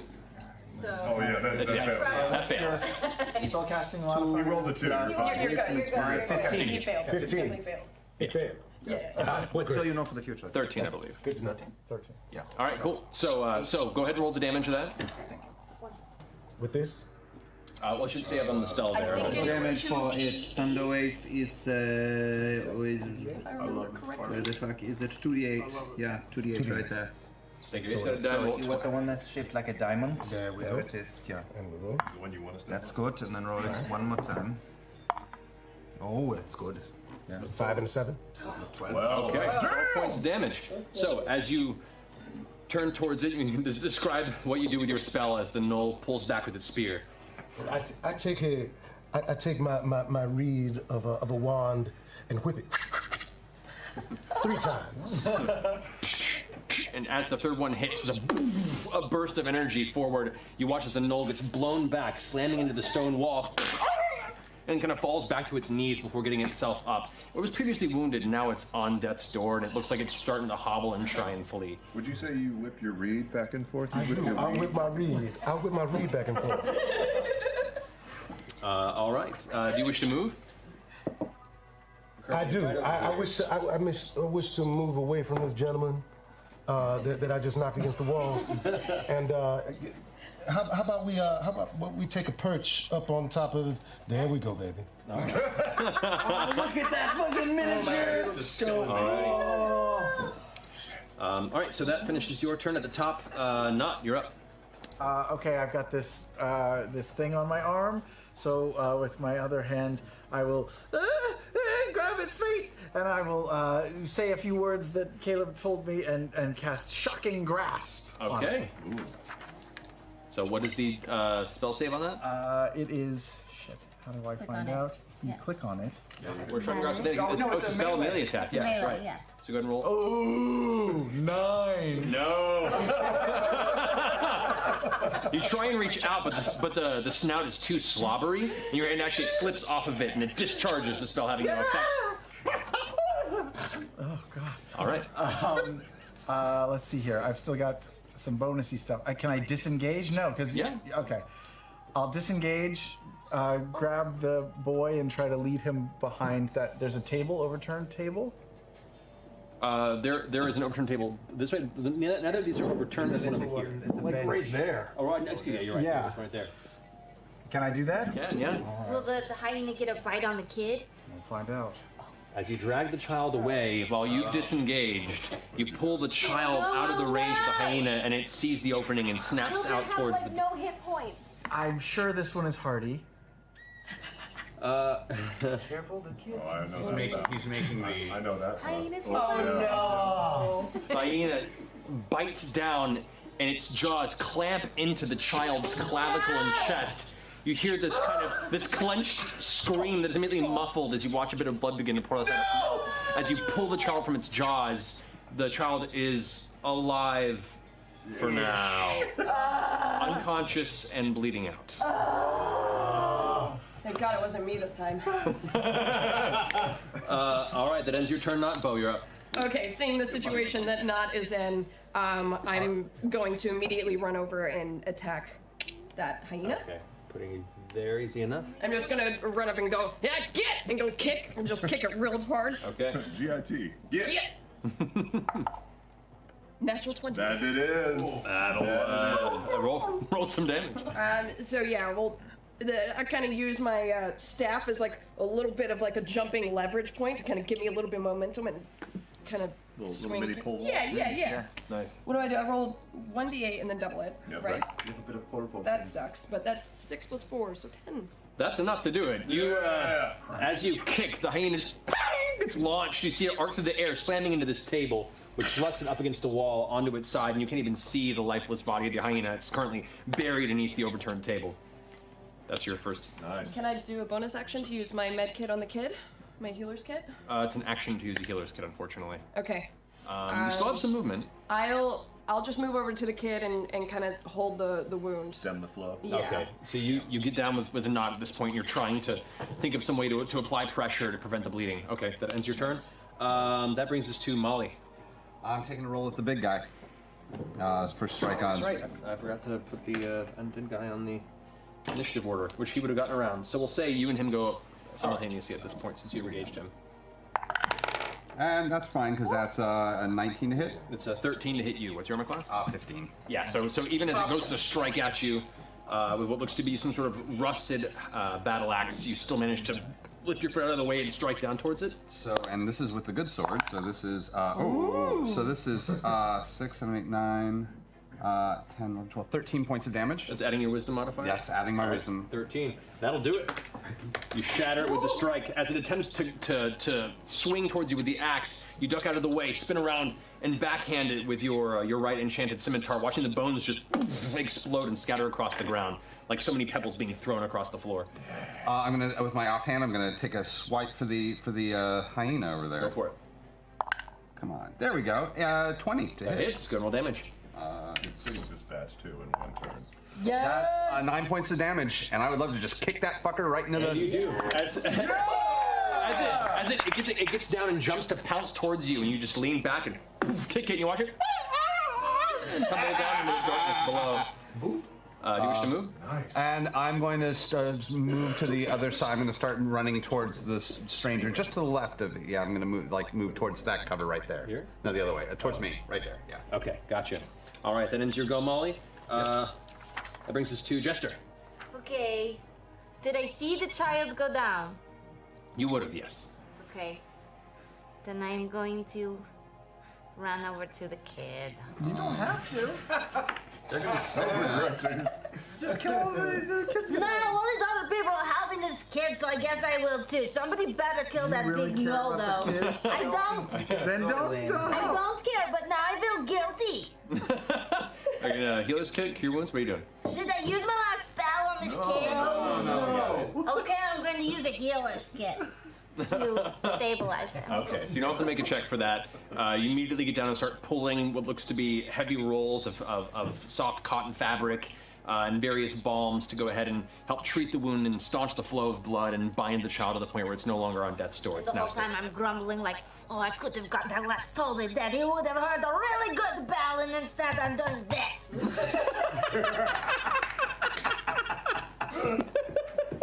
Perfect. That ends Jester's turn. Caleb, you're up. So I cannot see anything except for Ford. So if I move forward up to where he is, am I able to see any gnolls or any other kind of baddies where I am? Right there, you can just barely see the one right across the way that's like on the ground, getting up off to one knee. Then I'll let my hand blacken and I will fire off a firebolt at him from here. Go for it. Which I'm sure will miss. Oh yeah, it is. It misses. The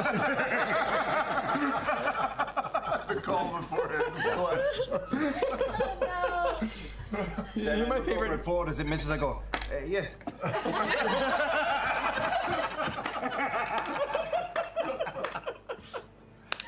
Okay. Caleb needs glasses. I have them already. Oh my god. All right, that ends Caleb's turn. I need an intelligence bump. Is what I need. All right, so the gnoll that's been wounded is going to go ahead and take it. Classes make you smarter. It's going to go ahead and pull the longbow off of its back, and looking over and seeing the firebolt that almost struck it, it's going to spin back towards you and pull an arrow, and it's going to take a shot at you from across the way, Caleb. What do you mean? This one remaining wounded gnoll is going to take a shot with his longbow. Just checking real fast with the. Your son will protect you. Yeah, sure. Yeah, you're well within its first range increment, so. I have a very high AC. It's okay. It's a natural 20. Oh my god. However, nothing. Unloaded. Give it to me. He's trying to find a positive. No, don't find a positive. That's good, actually. You only rolled a 1 on the weapon die. So it was a D8. It could have been a 16. Yeah. So it's 2 plus 2. 4 points of piercing damage. That could have been a lot worse. That's pretty bad for him, though. No, actually, that hurts an awful lot. Oh. So the gnoll releases air as it hits you right kind of in the stomach, and it comes piercing out the other side, kind of pinning your jacket to your torso. And all of a sudden you feel like the pain and the warmth pulse of your back from the wound. It's almost numb at first, and then you feel the shock hit you as the gnoll turns and just runs Oh this way. no. Should have told the dead on him. He's way over there. All right, that's going to end the gnoll's turn while you're going for him. Okay. Because you're in the same round as this is happening, so you technically could intercept. Could I? Yeah, I'd like to get line of sight on him. I look back at Caleb with his failed attempt and say, "Let me try mine," and I'll move my hex over to him. That guy already. So the hex is on him, and I'll fire an Eldritch Blast in his direction. That is only a 16.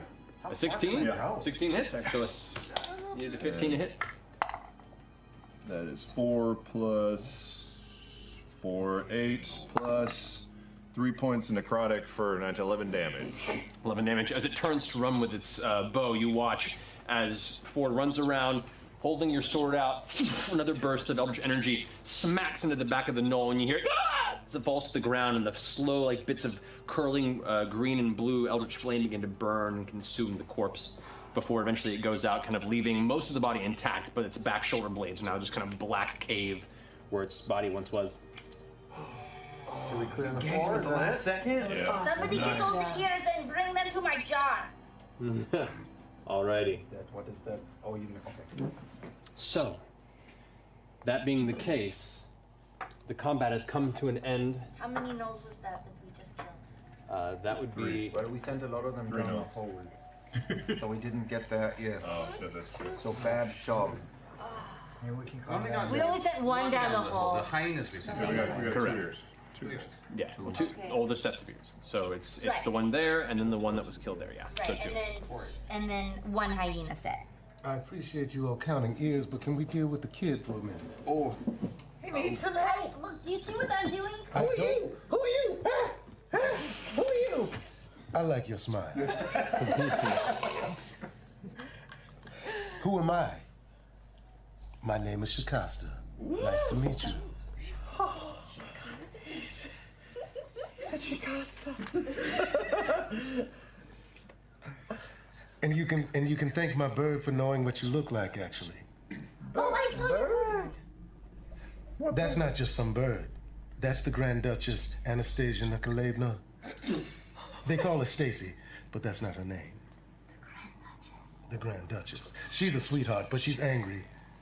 It is very dark in here. What kind of bird is that you have? Oh, that would be an Abraham. Well, that's a dark midnight sort of hummingbird. Ooh. Hey, you're a badass. What's your deal? Well, right now my deal is to deal with this little person over here. Oh, we will get yes, handle this child, but then we are very curious. So Can you heal? Do you have healing? Because I'm stabilizing him. Don't worry, but he doesn't look good. I think maybe I could do something about that. Perhaps, yeah. The child is wounded, but the child's wounds have been tended to. He's unconscious, but is no longer in immediate danger of dying. We'll eventually need to rest and some donuts. And perhaps some donuts. I just take one and I just No, push it no, onto his no, legs. no, fresh, fresh necessarily donuts. You know, do no harm. Can you do anything to help this child? Well, it seemed to be stabilized. I think the best thing we could do is to get it to safety. I agree. What were you doing down here? We ourselves were coming down trying to rescue folks. I tend to look over the people who happen to be around here. I come by every once in a while. I used to live and grew up in this place, or in the valley, just not too far from here. And probably just like you, I heard a commotion, and I've taken a few of these people to safety. I've been trying to do it less overtly than some of you. We do make a bit of a clatter. We're working on it. Insight check. 11 plus, I don't know, what am I adding? Oh, 13. 13. He's generally pretty forthright in speech. Charismatic figure.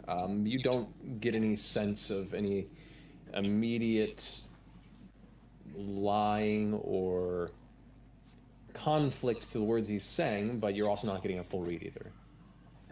How handsome is he?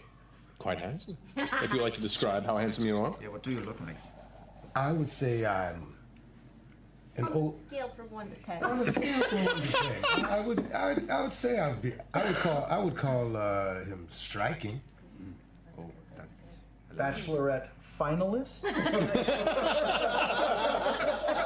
You know what? I think he's old enough that he's gotten past all the bacheloring and the bachelorette. Oh, are you a gray fox? Is that what you are? I would say I would call him more of a shock of white. Yeah. But I mean he's a striking character. He's got 3 dimples, one you can't see. but two pretty deep in his face, and they can be kind of menacing unless he's smiling. What are you wearing? He's covered in leather straps that are a tangle of brown and red and green that pretty much cover him from his neck to his calf where his boots start to take over. There's a hood that he's wearing, deep green. It goes down to his legs and a big enough hood that's able to cover his his ample locks. You know, while everyone is talking to this stranger, I'm going to edge up to this hole in the ground and hold on to rocks because I'm scared to death, and look over and send my globules of light down there to see if it's a deep hole, if it goes a long way, or what I'm looking at. As your lights begin to slowly drift down into the hole, they get about 50 or 60 feet down before you begin to see what appears to be the bottom of the shaft. It looks to have been an intentionally created, almost well-like hole that has since seen disuse and just currently ends into a number of rocks and rubble. And you see the broken body of a gnoll and the broken body of a hyena down at the bottom of it. We have to get this gnoll out of the bottom of this hole, because that's gold. Maybe on the way out if we... He's probably covered in really old poop. But it's still good for the monetary value that was laid out for us, so maybe on the way out we could send... we have a rope, we could just lower you down and you just, you know... Yeah, I could go not down right there. now, just, you know, save it Don't for a mind. rainy day. Mr. My name is Ford. We are, like I said, on a rescue mission. Are you familiar with these tunnels at all? Have you been down here before? Have I been down there? The most you've been down was the opposite side of this tunnel here. Right. There was a group up here where you had been working with previously, Sure, but only recently decided to delve deeper once you had made sure that those few were safe. Right. Well, I've done a pretty good job of taking care of the other tentacle of this cavern, I guess you'd say. Yes, the shaft. Yeah, that's a good way of putting it. That boom you may have heard happened to come from me, so we've got a little bit less to have to deal with. But this I really don't know what's going on. Oh! Speaking of, I stand up and I walk over to the door where the little kid was pulled from. Wait, Okay. do you want to take a look at it? Let her take a look at it, so in case you could blow up on you or I've something. seen their traps. I know their methods. Are there any ropes across the door? Let me look. Are there? Make an investigation check. 5 plus 5 is 10. Best you can tell, it doesn't appear to be trapped. It does appear to have a simple latch that is only accessible from the outer side, but it's not locked. I knock on the door. Okay. Housekeeping? Is anybody locked in there? A moment passes, there's no response, but you hear the faint sniffing and whimpering of somebody on the other side. I think it's the mom. Let's open the door. Okay. All right, you lift the small latch and pull the door open. First it hits you is just a very strong smell of decay. And you see what looks to be the back of this room is filled with piles of bodies or parts of bodies. Looks maybe like 4 people in total that have been placed here. And then there's one living woman, looks to be in her mid-30s or so, who's wearing a dirtied apron. You can see she looks like she's covered in dirt, a spatter of blood. You don't know if it's from her or not, but her hair is ratted. She looks to be human, and she's currently just huddled with her knees to her chest, and there's just tear streaks on her face. Oh, sorry, go on. Can I walk to her? Yeah, as you open the door, you watch as Shikasta begins to approach and kind of take the space. I look her in the eye. I put my hand on her chin so that she looks me in the eye. And I tell her, shh. What does that make her feel? You watch as there's a brief moment of confusion, and then an expression of acknowledgement comes across her face. And she kind of Smile. takes your hand. You're extremely awesome. Keep working hard. TP Few Fun. Thank you. He is. Smooth operator. Can I ask? You're awesome. Is this your child? She turns around. She goes, "Oh my God!" And she runs over to him. Immediately, kind of picks him up into her arms and begins to hold him. And He's alive. Don't worry. Thank you. She's just rocking the child in her arms, quietly, like rubbing his face and kind of wiping a little bit of blood off of his cheeks. Are there any other people that are alive that you know of? There were a few. I haven't seen, but I've heard voices across the way, and they took a number deeper in. before they lock me in? Oh. Yeah. Can we run over to the other? I was saying if I'm kind of not near the other door, I'm just gonna start looking and unlatching it. Okay. Nonchalantly. We'll unlatch it. You watch as the mother is kind of like just running her fingers over the hair of the boy. She's like, Jules, it's okay. It's okay, Jules. And kind of pulls him in. The other doors, you open it, a familiar sight. Looks like there's 3 bodies in here. These bodies seem to be placed in here for some sort of storage for the time being. There is one figure you can see, what looks to be a man in his older years, half-elven in appearance. His features are a little sharper and a little more elven, but not fully. His hair is kind of dark brown, black to gray, and kind of salt and pepper on the sides, and he looks as disheveled as the woman you just uncovered. But he's alive? He's alive. This is a personal question. Is there anyone alive in here right now? I'm the only one. Oh, well, we'll take it. And I'm swinging the door open and coming into... You get up and you can see now there's what looks to be a large claw gash across his midsection that might be infected. You're only getting better. Who are you? Oh, that is a question. We're here to help. Come on out. We're the rescue party. Is there anyone else that you were with that's no longer with us in there? I mean, he points back to, I don't know most of these folks. I was just passing through. We were bringing some of our armor wares up to Zadash when we were waylaid on the road. So you didn't get taken from Allfield? Oh, we were taken on the way to Allfield. We were almost there. They hit us right as they were reaching the city. We didn't have a chance. You got hit on the way to the city, not in the raid on the city. We were just arriving at Allfield when it hit. Bad timing. Now you're telling me. Let's get you out here for a second. The woman has come up once again to... I have a place for these people to go. It's just up on the surface. And they're safe there? And they will be safe there. We have a cart to get them back to Allfield. Well, the cart was just the thing I was needing. What say we, hang out? All of us together like a big party? I have nothing else to do. I like it. So many new friends lately. I am concerned that there are more further on in these tunnels, but I think you're right. We won't be any use to these people if we don't get them to safety first. Exactly. Okay. How far was that tunnel to the surface? We kind of cleared out this side. Have we lost our way from, or at least the way that I know? Yeah, that tunnel's not operational. That tunnel's not operational. So we've got 2 ways out here. Yes. I see. This way, which appears to go deeper into the mine, which and this way, which backtracks where you guys come from. Do we need to escort them, or can we just send them up to the surface? You know what we could do if we want to check this cave for more people is that we could bring them up to the cart, and I could do that one spell that I have that would let me know down here if anything is happening up there. Yeah. Yeah. So if the little bell goes off in my head, then I know that either something's coming out, the good kind, yeah.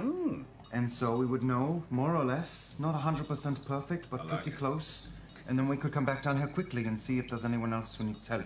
How long is it going to take to just hike back the way we came? Not too long, maybe 20 or so minutes back to the surface. Let's do it. That's not bad. Yeah. Are we gonna saved the kid. leave some folks down here? To No.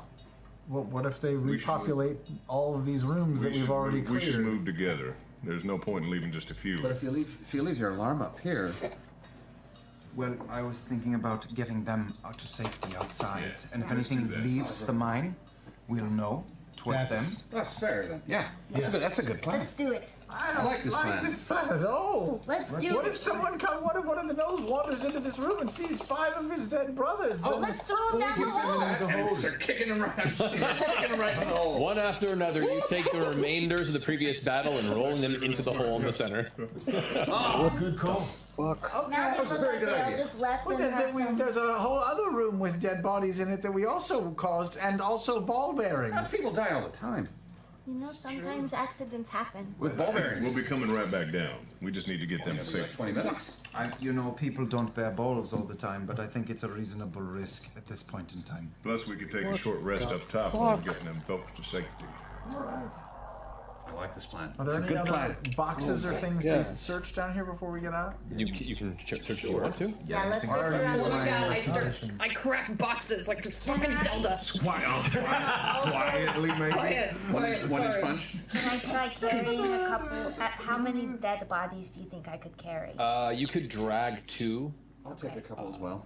Yeah. Because you're pretty strong. You could like, drag 2 bodies. Okay, I'm gonna try to drag some. of Everybody the else can take dead 1 out. each, I think, based on their strength. You can take none. Yes, my I look 'em dragging up days are over over. my shoulder.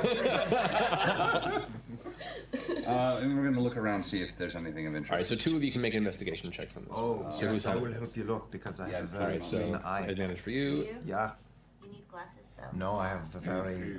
Yeah, trust me. He's I mean, I could roll nearsighted? for shit, Oh, but nearsighted. Yeah. Watch. Big, fat. no, it's okay. Oh, good. But you have advantage. Do I have advantage? If he's assisting you, yeah. That's a little better. That is. Yeah, it's good. That's in 15. Okay.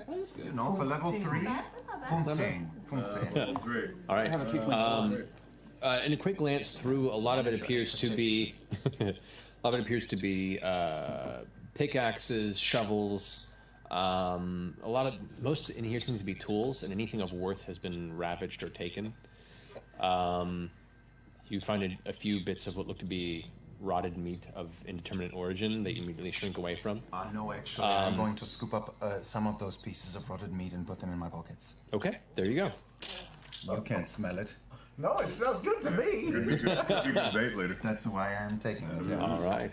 Any baubles or little doodads? Nothing in this chamber, unfortunately. That's all right.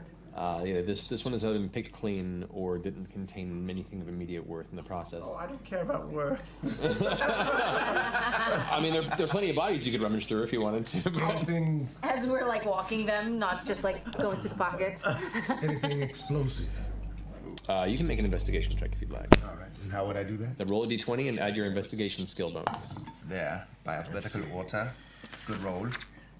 +1. Yeah, 15 for him. 15 as well. All right. So, as you guys, not in this chamber in particular, but as you guys are going through the other tunnel, you glance over in what looks to be one of the overturned boxes, and you find another familiar object, one of which you had used previously. Another singular stick with a long explosive whip on the end. So you have another piece with you. Gingerly, I take it up. All right. You should be careful with that. Those can make big booms. This ain't my first rodeo, baby. Thank you. As he says that and turns, you watch as the small black hummingbird perches on his shoulder as he continues to walk with. Got a pumpkin too. I'm just dragging the bodies, going. Duchess Stacy, please come over to me. Duchess Stacy. Grand Duchess Stacy. We make our way back up to the top. All right. You guys, have you all... You can't make stealth checks, dragging bodies. Who's carrying... How many bodies are you bringing back with you? One. One. All right, so it's 4, 5, 6, 7. Okay. I will go ahead of the party to just sort of run All right, point. make a perception check for me. 11. Okay. You guys carefully make your way back up through, trying not to drag the bodies over heavy bumps or rocks.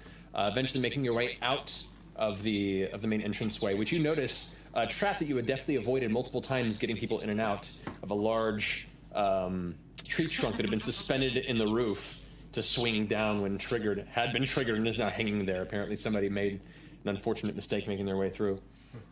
But you all eventually find your way out into the daylight once more. You watch as the woman who's now introduced herself as Herma and the older half-elf man, Petrov, all kind of step out into the light, blinking, kind of bleary in the sudden influx of light.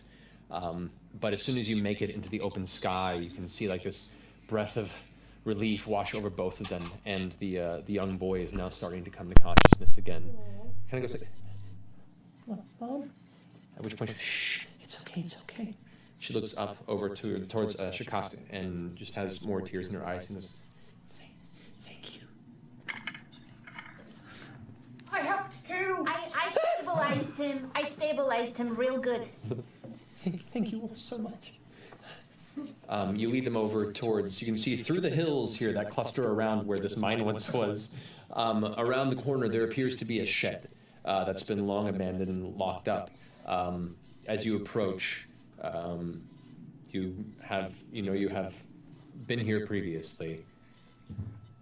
I take my reed stick and rap on the door. Is that you?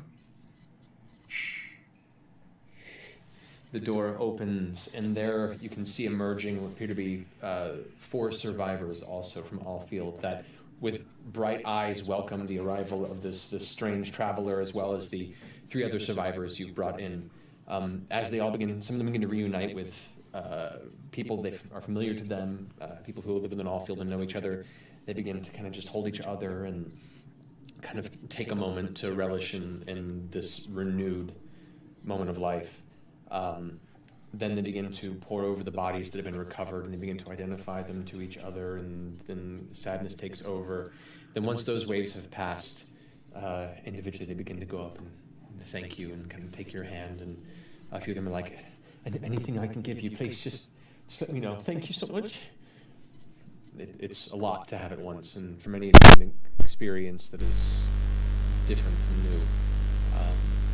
Take it as you will, however you wish to, but you also know time is of the essence, and not too much time can be spent on this. I would say that I did not partake in any of that. As soon as we exited efficiently, I pulled up the silver thread, and I'm already doing my thing. Okay. While they do that. All right. I would say to the people inside, stay safe, stay here. And I look at everyone else and say, this isn't over. Let's go. Let's go. Let's go. Let's go. That's a badass motherfucker, I'm just saying. I'm so about it. I know. Like so yeah, cool. #1 fan club. Yes, we do not need a perception check. All the bodies are placed in a small pile, and a large, heavy piece of canvas material is placed over them to hide them. The shed is closed and locked, and they all seem to feel, at least for the moment, comfort and safety in this space as you all begin to delve once more into the mines beneath the hills. I would like you all to make a stealth check, please, as you progress further in. Ooh, I could give somebody a blessing. Who's shitty at this? Blessing. Thank you. Ugh. I just Roll a 20.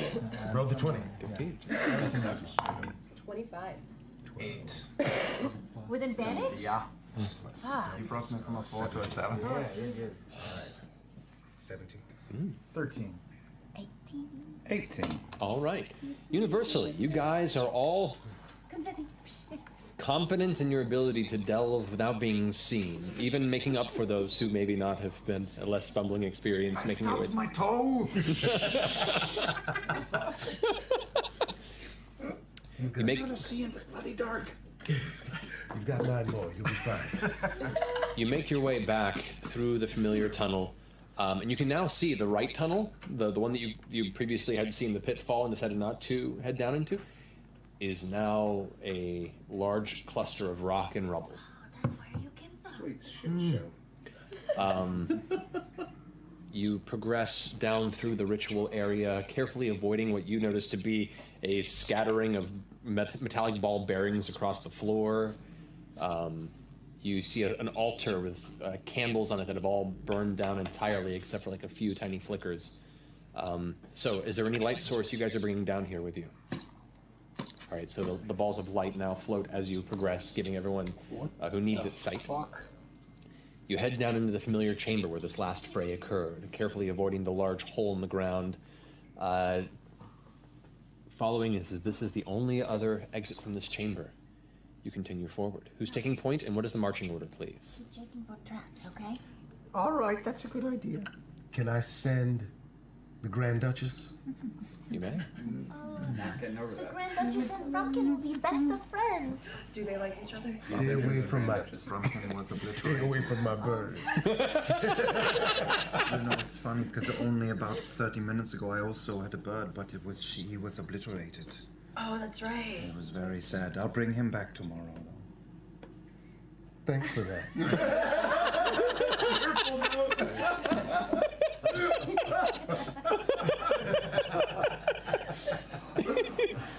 and I, we are like that. All right, so I feel like we're seeing more of Caleb's social awkwardness. Everything I could have wanted. So, as you take a moment to continue focusing, as you do through the vision of your bird, coast down through the tunnel before you to keep an eye out. Make a perception check for your bird, please. So roll a d20 and add 2 to it. 17. 17, nice. The bird's perception, not his perception. That's great. So, you watch as the tunnel descends at a moderate grade for about 80 to 100 feet before it levels off once more. Ahead, you see a set of rough stairs that rise for about 5 or 6 feet, leading to the remainder of the tunnel, and then curving to the left suddenly out of sight, slightly along this elevation. Right there, you have your bird kind of, and you can just see right as the stairs ascend and turn immediately, there looks to be the outer corner of a knoll that's there just waiting, kind of keeping watch.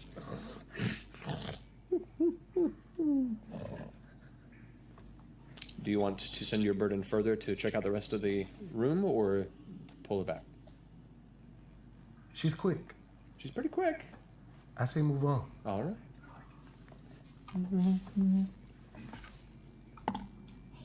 Smart that he made a hummingbird.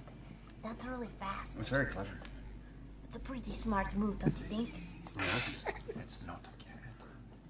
One that can see in the dark. Yeah, I mean, it's really smart. So as the Duchess moves further in up above the platform, the Duchess can see what looks to be another portion of the floor that has collapsed inward into another fallen pit that rests against the wall on the opposite side of where these stairs ascend. The tunnel curves to the left immediately where this hole is, kind of at the top, and where it continues down, there appears to be a large archway where there once was a set of double doors. The doors have been broken off the hinges and are not visible at current sight. But to each side of this frame, you can see what looks to be 2 skeletal gnolls with bits of flesh and skin hanging off their bones and rib cage and snout, just sitting there like silent, undead sentinels, just looking around. Thank you so much. Come back to me, dear. Charging back to the tunnel, back to your shoulder. We have a friend about 100 feet away. He's by himself. But there's there's just the one. But we need but beyond him, there's more to deal with. So I think we quietly take care of this gentleman first, and then we move on. Do you see any other survivors? Not yet. But there are 2 sentinels and they're guarding something. And I'm hoping that that's someone. Perhaps we can create a little bit of a lure to bring that single fella closer to us, and we'll dispatch him quietly. That's not a bad idea. Yeah, I reach in to the ball bearings that I have left, since I have about half, and I just take one and go ting, ting, ting, ting, ting. Down the grade? Okay. Ting, ting, ting, ting. Eventually, you can no longer hear any noise the ball bearing makes as it continues out of your earshot. I'm also going with the dancing lights. They're not leading the way. The closest one is actually 10 feet behind us, and like a choo-choo train back behind the group, so that it's just dim light for the 10, 20 or 30 feet ahead of us. Right. Okay. Minute passes, 2 minutes. You don't see any indication that anything noticed or... Ah, shit, he's stupid. Yeah. Yes. Maybe he's sleeping. Who's real good at dispatching in the quiet? Not? Do you wanna... Don't make me do this again. I'll tell you what, if you summon some courage, I'll come with you. All right. Could I give her some guidance? You may if you're going to go ahead and try and stealth it. Sure. What does that mean? Just to give you a little bit of a brief. I just got a really good feeling about what you're about to do. Like a really good feeling. Like the kind of feeling that'll put a big smile on your face, you know, take you back home, make you feel like, you know, there's a big I'm not feast interested waiting in a for you. relationship right now. Well, this isn't working at all.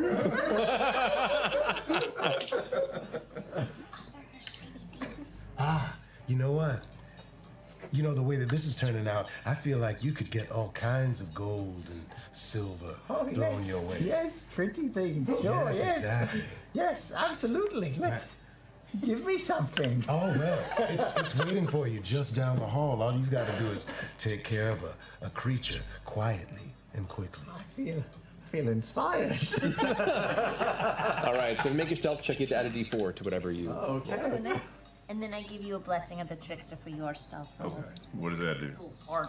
You get nice. advantage. Hard. That's good. Thank God. Oh God. Did you roll the same thing? No, but not much better. Shit. 8. Oh, no bonus at all? Good. Nope. Yep. Plus the d4. 18. Plus the Oh, d4. no, D4. Sorry, not a 4. A D4. Not good. Okay, 17. 17. Okay. So is it just not?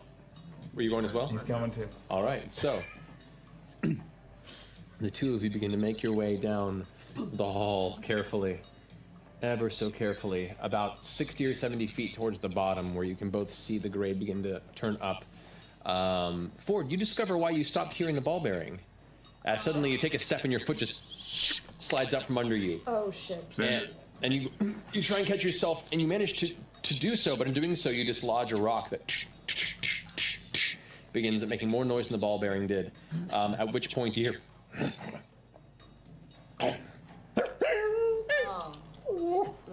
Does it see us? It's down below the gradient out of sight.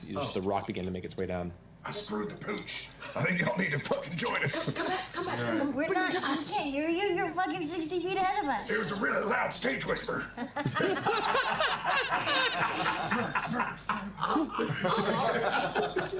I will tell them. All right. I'll point up the back to them, and I will bring out my little piece of fabric and wait, no, it's a piece of wire, and whisper into it and send a message to Caleb that we've been made.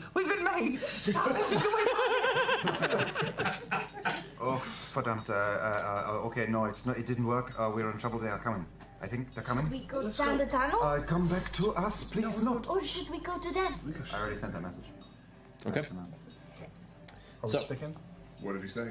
He said, "Come back to us," but I feel like we're already here. We should just. Oh God, what do we do? I'm with you. What does that mean? Let's take them all.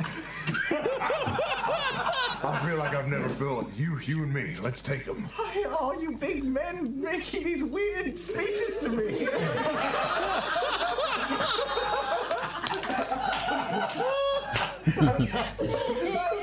All right, sure, I feel inspired again.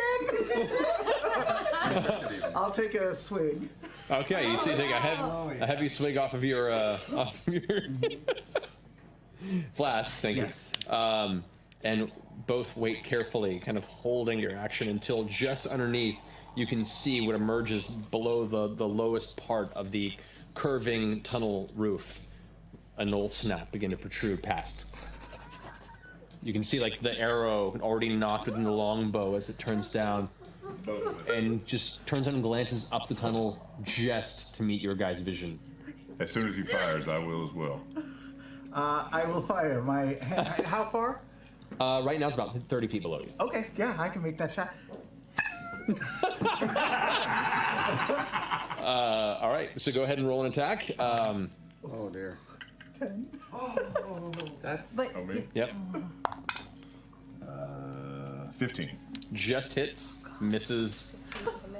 And from my, can I say my bonus? I moved my hex over to him. At this point, your hex is faded. Since you guys had left before. That's right. 20 up, 20 down. Yeah. That's not Yeah. Had you guys taken a short rest while you're up there or not? I was hoping so. Oh, we did say we were going But to. then that would like add another hour up there, wouldn't it? Half an hour. It would. Short rest It's up to you an hour. guys. I mean, it may or may not affect things. I don't really get anything back on short rest, I but do. if you guys do. I would get my key point back. And I would get a spell back, you know. I think we should. Back, but Yeah. An hour. We rescued the survivors. Yeah, gave them a little moment to grieve. There might And, be more survivors. I know, but We rescued some survivors. yeah. Okay. Say yeah? Yes. Yeah. We took a rest. All right. So before we jump into this, Yeah. if you guys, we'll say you took a short rest, which is an hour, so you guys can use your hit dice. You haven't taken any damage, Costa, so you don't have to worry about it. Okay. No, but I was just thinking about because I did use the thunder wave. It does not come back on a short rest. That does not come back. Okay. Yeah. It's a long rest for you. I only had to use one. Yeah.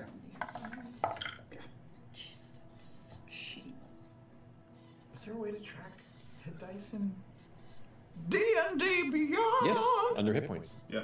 You When you do just short hit rest, your, it'll pop up the number of hit dice you have. Yeah. No, it's under short rest. Not under yeah, short under rest. short rest, not. Okay. Alrighty. But yeah. So, with that the case, you guys have taken a rest, but now back to the current moment. You both fired. You missed. You succeeded to hit. Go ahead and roll your damage on that. Oh, thank you. 1d10 plus. That is a 10 plus 4, 14. 14 points of damage. Alrighty. So as it looks up and gets hit in the snout, and it looks back up, you can see the black charred exterior of its face. One of its eyes is now ruined. And it kind of, its tongue's kind of dangling out. You can see like blood and slobber across the front of its chest as it looks up and gets ready to release its bow strike at you since you made the hit. That's going to be, that's a 23 to hit. Oh, that definitely hits. Natural 18. You take, and that's an 8 on the die. That is 10 points of piercing damage to you. Damn! Yes. Alrighty. I was kind of watching this. I was going to head down this direction. Well, at this point, you guys have now, begun to head down. Yeah. So you guys head down. It's going to take the better part of the turn to get to where they are, unfortunately, because you guys were waiting at the very top. So as soon as you see the lights go off suddenly, and the impact of like the spell from him, and hear the snarling in the distance, you guys begin to make a full beeline, and it takes you the full like dash and then full movement to even get beside your guys' allies. At which point, you guys get into the round as well as the knoll. So go ahead and make your attacks. All right. Do it. You can do it. I can do it. Sure. 18 to 18 hit. hits. 21. Hits. All right. Roll damage. No sneak attack, unfortunately. 5. All right. Damage. My bonus action, I'll cast Hex as well. Just 5 points of Now, necrotic. is my guidance still helping? The guidance only helps for like the next 6 seconds, so it helped him with his stealth check originally. But you can do it whenever you want to as an action. 8 points of damage, 5 necrotic for 13 total. All right, you watch as the knoll, pulling back its arrows, about to give out a large billowing cry, kind of makes a large inhale as it pulls back a second arrow, and then both of you slam into it and watch as it just falls to the ground, dropping its weapons that clatter against the stonework. It's no longer moving as you guys just catch past up. them right as they do it and cut its ears off. I'm opening up the jar. There we are. Okay. Pull it back into the tunnel. Okay. I see that. Okay, you drag it back in. While you're down there, make a perception check, please. Her forearms? Both That of was them? amazing. Just like, If you're helping her, yeah. Just baseball bats with arms. 15? 13. Okay. As you rush down and grab the body, you glance up, and you can see, whereas previously he described there was the singular knoll and the 2 other skeletal ones on the opposite side, it appears that since it was given some indication of nearby sounds and it made that brief call before it began to approach, there are a few more gnolls that have appeared at the top platform just above where the stairs crest. Do they see us? you pull them back into it? No, they do not at the moment, but only because they're not looking in your direction. As soon as you see it, you immediately drag the body out of the way. I would like you both to make a stealth check to try and quietly drag the body back. 16. 20. You both don't drag it, you both grab an arm and a leg and very painfully lift it up without making any sound and pull it just out of range, up the grade, out of view as you watch as one of the gnolls turns its face in your direction, just barely passing, seeing you guys yank it out of sight. You saw 3 visually up there. I saw 3 visual. Fucking found a ball bearing. Fucking bow and her ball bearing. Shit. A ball bearing down here. To give you perspective on this, just because it looks like we're going that direction. Oh god, this means that this is Like motion simulator, Fun fact, Matt's house is actually made of dwarven boards. At this point, every wall, the kitchen, That'd be amazing. it's just dwarven boards. No. You haven't lived to slept on dwarven boards. you now see Or if it's not looks to be No.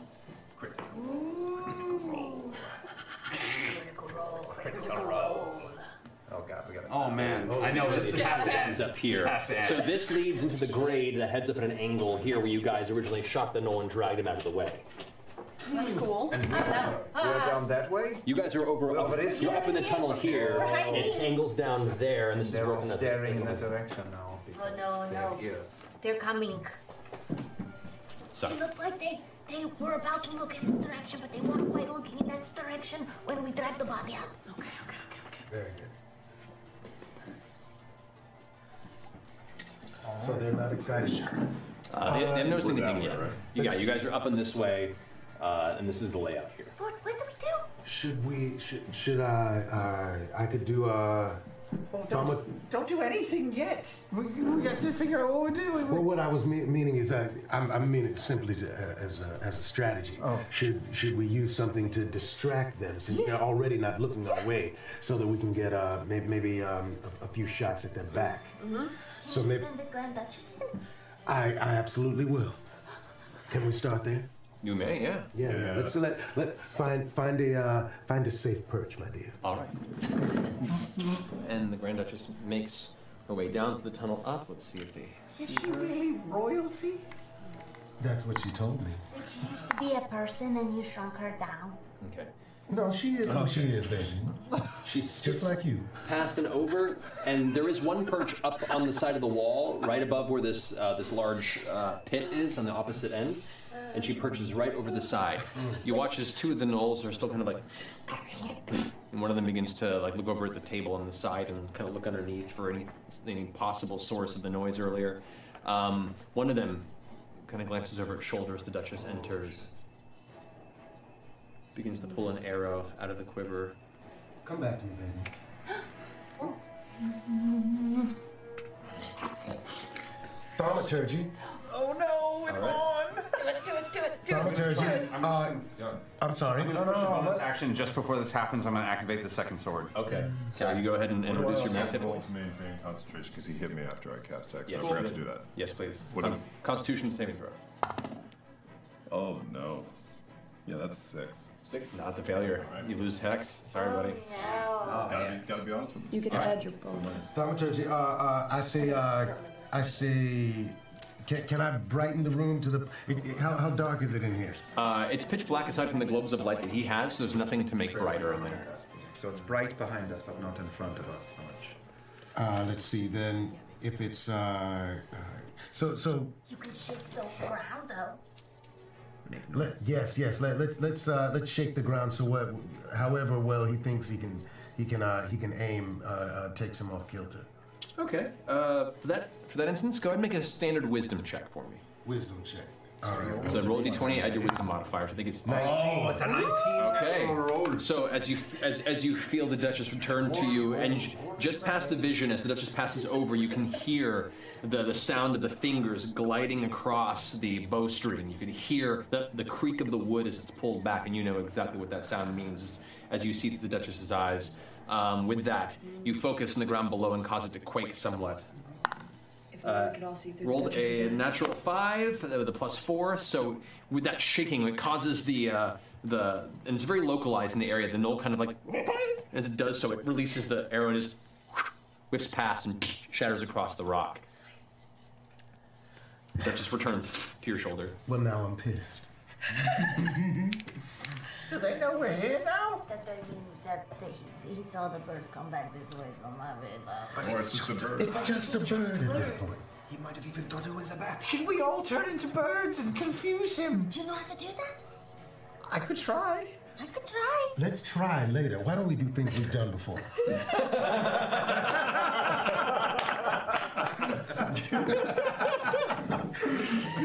so what are you guys doing? Are we doing this? Let's fucking go. We're just gonna go in. This doesn't seem very smart. I put her head and I give her a little blessing. Don't you worry. You just keep hiding whenever this you blessing? need to. It gives you advantage on stealth checks. Oh, okay. Thank you.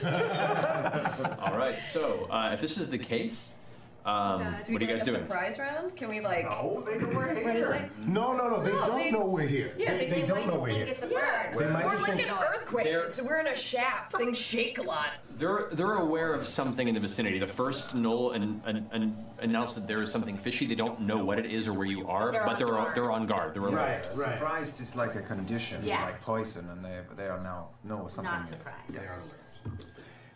If I used Sacred Flame on one, then because if it's dark in there and one of them bursts into flames, wouldn't they all kind of look in that direction?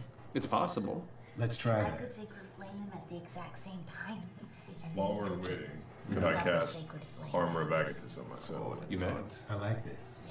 Yeah. That's Or like I- the coolest or I fucking could spell, put dude. I pull the moisture out of the air and it just forms frost all over me.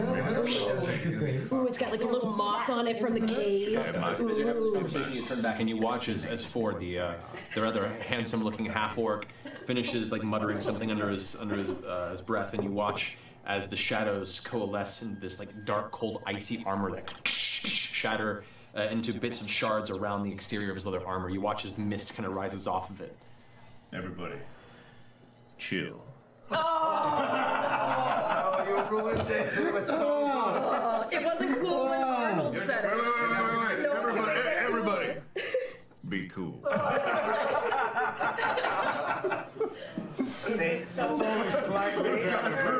Yeah. I will yeah, pull my stage fright. sickle out so I'm prepared for actual in. You're like a dare counselor. I've got both of those things going on. Okay, this guy's moved forward to here. This guy's moved forward to there. And they're just in the process of kind of searching the area, looking down the tunnel. The orange one, the gray one, or the black one? Did we see those other ones over there? No. We can't see You them. saw them. I saw them. Yeah, the skeletal ones. That's what I thought. I thought my baby saw them. So I think we need to get those fellows to turn back and look at those fellows. Well, we can't see those guys to sacred flame them. I can't see them anymore. Well, not you guys are kind of up in this tunnel right now. So yeah, now you have to she's send Duchess gone. back in to see. Yeah. Isn't that always the way? All right. We could get the one in the back, and then the other two might look at him. I think that's a great idea. Okay, darling. let's do it. Can I say, I changed my mind every about 5 minutes whether this group was a good idea or a terrible idea, Right. and I'm listening to these chuckleheads talk to each other, and I'm waiting to cast blur on myself when it looks like everybody's going to do something, but I'm waiting until the last minute. Okay.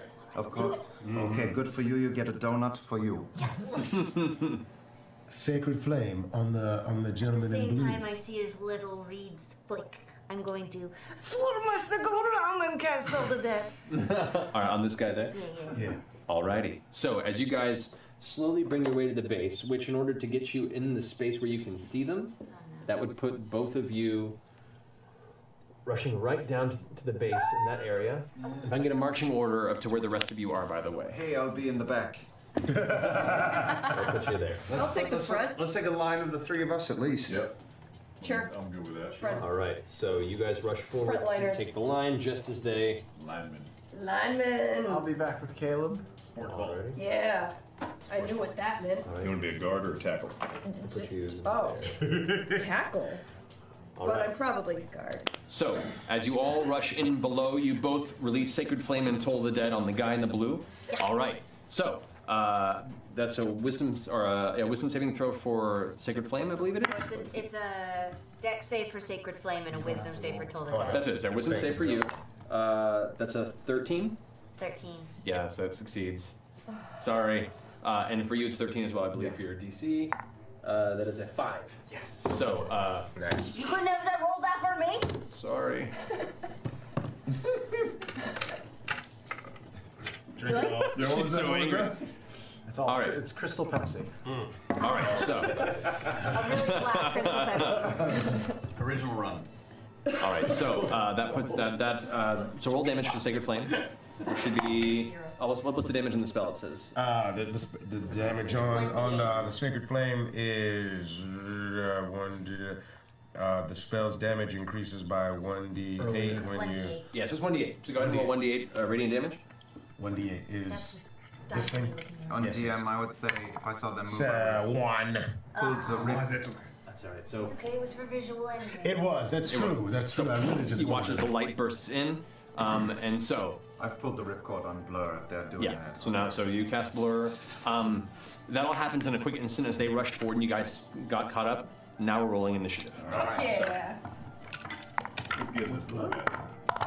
There Son of is a fuck. a vision of me before me and also behind me, flickering in and out of view. 25 to 20.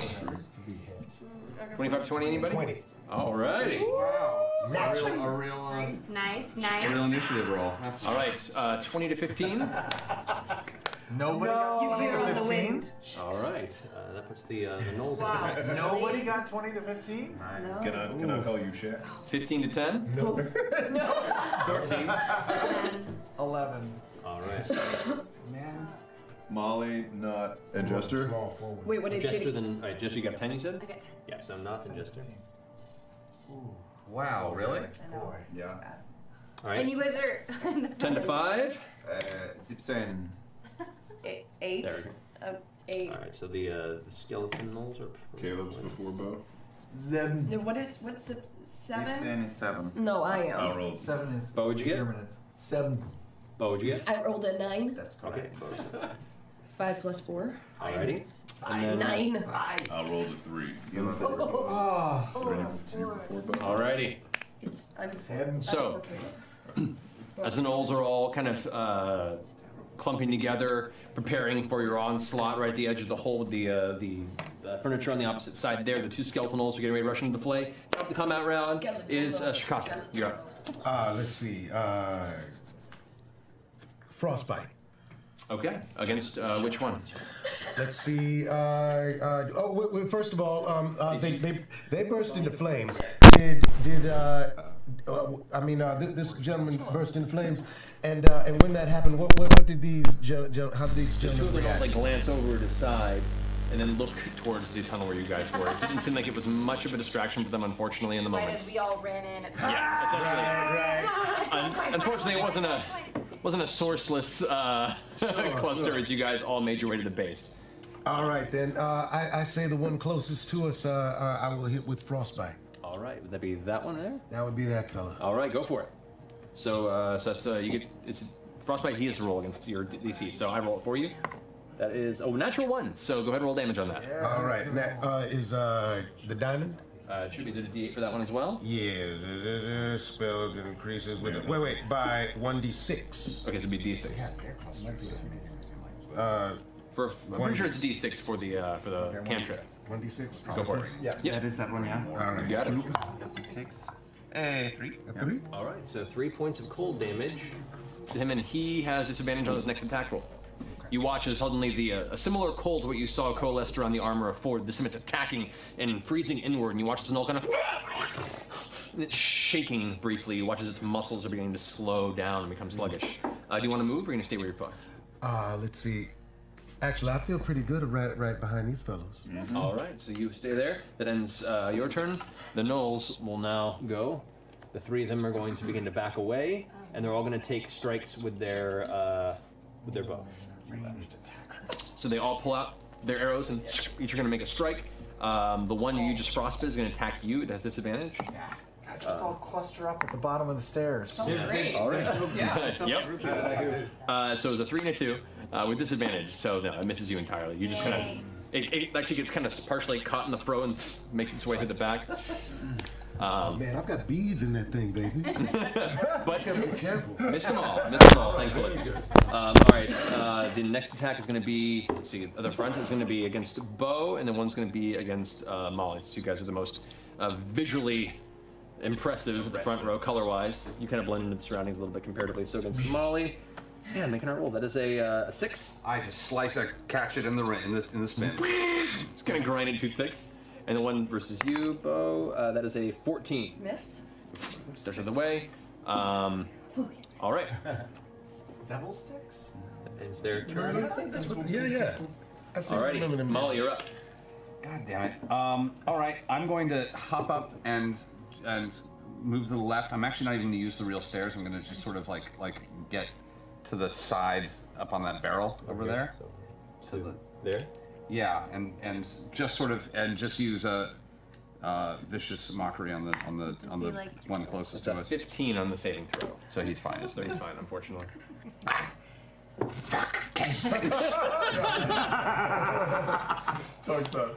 You can keep using your movement if you want, or you can stay put. I'm going to yeah, I'm gonna just maybe get to the well, no, I'm gonna stay back because Okay, I'm a you're staying little back? I'm gonna let other people come a little further. Okay.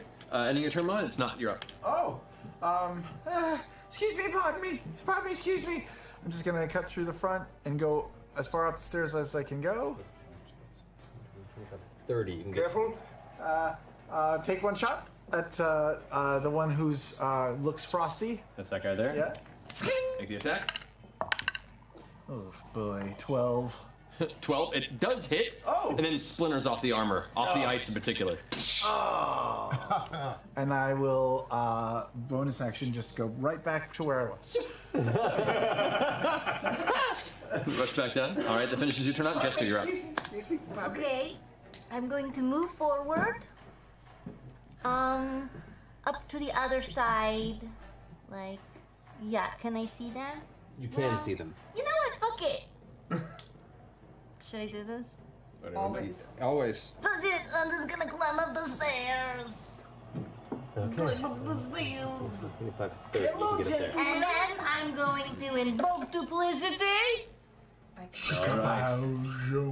Where's it going to appear? It's going to appear next to the yeah, right there. Right there. And she's gonna be like, The one almost. All right. Seems immediately confused by the appearance of two jesters in proximity. Nice. All right, that's your action. That's your go. yeah, and then All for my can I use my movement to like kind of crouch behind this table? No, it's as far as you can get with your movement, unfortunately. Okie dokie. Bonus action? I mean, Oh no, you don't. Not really. All right, ending Jester's turn. These two guys come into play. This one rushes up and swings at the illusory Jester. Passes through, no effect. This one's gonna 6. It does not have a ranged attack, so instead it's going to rush forward and engage with you right there. okay. Oh boy. All right, so that's now Bo's go. Okay. How is it dark in here? How dark? It is dark. You currently there's a little bit of light that you have. The closest globule is 10 feet behind. Yeah, so you're seeing kind of action happen ahead, and you're like, don't have a good beat. You can still do things, but you're considered blind, so you have disadvantage on any attacks that you make. Can I run up to the guy that just came up to Jester and just wait till that light comes up from Caleb? Yeah, you can hold your action if you want. Attack. Okay. All right, so you're holding your action to something. So you rush up, and you can just see like the outer glimmers of bits of bone, and its body moving as it rushes into Harry Jester. When I hold my action, can I also hold my bonus action with No, that? only your action, unfortunately. So can I go ahead and use my bonus action to spend a key point and do patient defense? You can. Let's do that.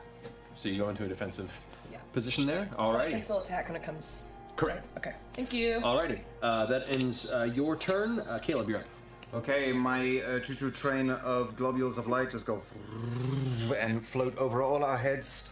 Kind of lighting up the vicinity here. Yeah, I'm already falling into a routine with my other human friend here, because I know that she's a badass, but not without light. So the globules pass her and curve to the left a little bit, and one floats just above her head. Okay. The left one. Perfect. And as soon as it comes around me, I'm gonna take and kind of use this staff with the light as it comes and crack it down over top of his head. Go for it. Natural 20! And I rolled an 8 on my die! Max all the way around! So that's 16 plus 4! I'm not gonna touch you right now. Oh, I don't mind. Here, do the elbow. There we go, hit the elbow. 20! All right. So as the light emerges above, you kind of leap into the air, swing the staff, bring it straight down. As Does it it have does, the light following behind me as it's going up? it splinters the skeleton into pieces all around its entire body, just crushes and collapses to the ground, scattered Good across. for Jester. Fuck yeah. Anastasia, did you just see that? All right, Caleb, rest of your Sorry, turn. that was it. No, I'm standing where the hell I am. Here we are. All right, that finishes your go. The light is in the room. At the end of Caleb's turn, there's now 4. Yeah, I'll move up 15 feet. Sorry, I apologize. I'm totally 15. There you go. Yeah, I'll come up the stairs so I can get a line of sight on any of those motherfuckers. 75. 25. There, 30? Actually, I'll be behind Bo. Okay, Yeah. behind Bo right there. There we go. Great. And I I'll kind use. of hug the wall, let Ford do his thing. I'll put you right there. Yeah. We'll just lean you. Come through. You're there. Oh, excuse me. Oh, there we are. Elder's Blast. I'm getting below her legs. Yeah. Which one are you shooting at? The closest one. All right, so that's the one that's been frosted. Yeah, So go for it. Only 14. 14 for against him does not hit. Yep. Unfortunately, it manages to strike what looks to be some sort of shield on the side that shatters. It's kind of bolted to its forearm. It pulls it just in time to deflect the Eldritch Blast. It cracks the shield and does damage to its exterior, but no wound to the actual null. All right, my turn. That finishes Ford. Top of the round, you hear this like. Oh no, it's the general! And watch as an armored gnoll back of the chamber. No, Washington! We are outgunned! One! Outnumbered and crossbow. All right, so as the pack lord approaches, kind of cackling at the sight of you, you see like a look of recognition on its eyes as it pulls back its longbow, and it's going to go ahead and fire immediately at. Well, first I'm going to see. It does see through the illusion, so it does not fire for the fake. Just however, it does fire for you. The actual. Oh, I'm going to use Blood Maledict. You currently do not have visual. I do not have visual? Not in your current position. Nope. Okay, damn it. All right, fine. So there's an attack on you with the longbow. That is going to be a 15. Doesn't hit me! Doesn't hit you. 17. 17. Put my shield up! Nice. Splinters across the shield, no impact. All right, that's going to end its go. We're now at the top of the round. All right, it's your turn, Shikasta. Aid. I think, I don't know, this big guy's got me worried. This may take a little time. Nobody seems to be able to hit shit right now. Welcome to the game. Yeah, so, I say myself and my two brave warriors who are so far frontal, Mrs. and Mrs.? Yeah. Let's all take aid. I will, and so will they. Alrighty. What is eight? So eight is that second level? 8 is second level, yeah. All right. So I believe you both get 5 additional hit points to your max and 5 hit points. So yeah, so the 3 of you, your max hit points go up by 5. Oh, nice. And you gain 5 hit points on top of that. So. Yeah. I just turn to Shikasta and I say, are you like a motivational speaker or something? I pack It's them not temporary. in the menagerie coast, baby. Max hit points. Override max. And here, it's already All right. So as you feel this sudden burst of physical hardiness surge within, this kind of warm glow in your belly that helps stir you up to the future of physical impact and damage. That's your action. Do you want to move it on your turn? Sure. You know what? I think I'll move up a few feet, and I'll also take Anastasia and put her a little further forward, but at a safe distance from these people. All right, like this direction or this direction? Actually, yes, yeah. Closer to me. Yeah, there we go. All right, so put Anastasia kind of perching on the wall there, looking that way. I like it. Okay. So that ends your turn. It's now the Knoll's go. All right, this one is going to go ahead and rush forward towards you. The skeleton one's going to rush forward towards Jester. This one's going to stay back and continue to fire at Bo. It's going to go ahead and take a step back there. This one's going to stay where it is and take a shot at Bo as well. So we have one Knoll that's attacking you with a spear. That is that's a 12. So you just deflect it with your sickle, which you've unhooked from earlier. Just kind of grab it off to the side, parrying it. The skeletal witherling rushes up and is going to attempt to strike at you with a bite. Actually, it's going to like lash out with its horrible bony maw. That is going to be a 10. You actually pull the shield up behind him, and ting! You watch his teeth kind of shatter and break and fly off around the exterior of the shield. Like, I'm doing you. Good job. As you're doing that, good job. You look back just as 2 arrows go flying towards you from the 2 other gnolls. They both have disadvantage, I believe, right? Because you take defense. All right, which is good because that would have been a 20 and an 11. Miss. So it's the first attack. I rolled a 20 and 11, and you dodge out of the way. The second one is going to be it's a 21 and a 22. Hit. So that hits. See if I So can you catch take another arrow. 6 points of piercing damage. Okay, I'm gonna do my deflect missile, and I'm gonna Reaction, try. right. I'm gonna try and kind of do like a frisbee catch in the air, kind of. Okay, go ahead and roll your die. It's D10, right? D10. Yeah. What was it? 6 damage. 6 damage, 6 piercing. 5 plus my 7, so yes. All right, so the first arrow you dodge out of the way, and the second one you just see it coming out of the way. There's a brief moment where time seems to when you just catch it right in the middle of your hand, kind of pulls you back a little bit, and looking down, you can see the arrows there, right in the middle of your grip. We're so cool right now. Yeah. You're welcome.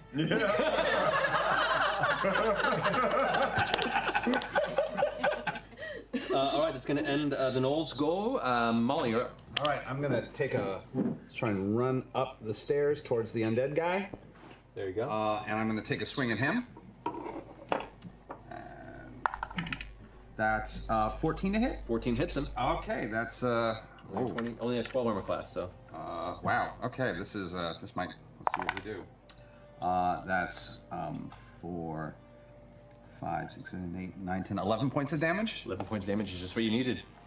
No, your first strike, infused with the right, you straight down with your first blow, and your scimitar just carves through the upper part of its shoulder blade into its rib cage. As you do, you watch as whatever necrotic energy is holding its body together suddenly dissipates, and all the bones clatter to the ground in a pile. I'm going to keep running to get to the other side of that other knoll. I'm going to try and yeah, I'm going to try and get, actually, if there's any way to, can I get all the way around him?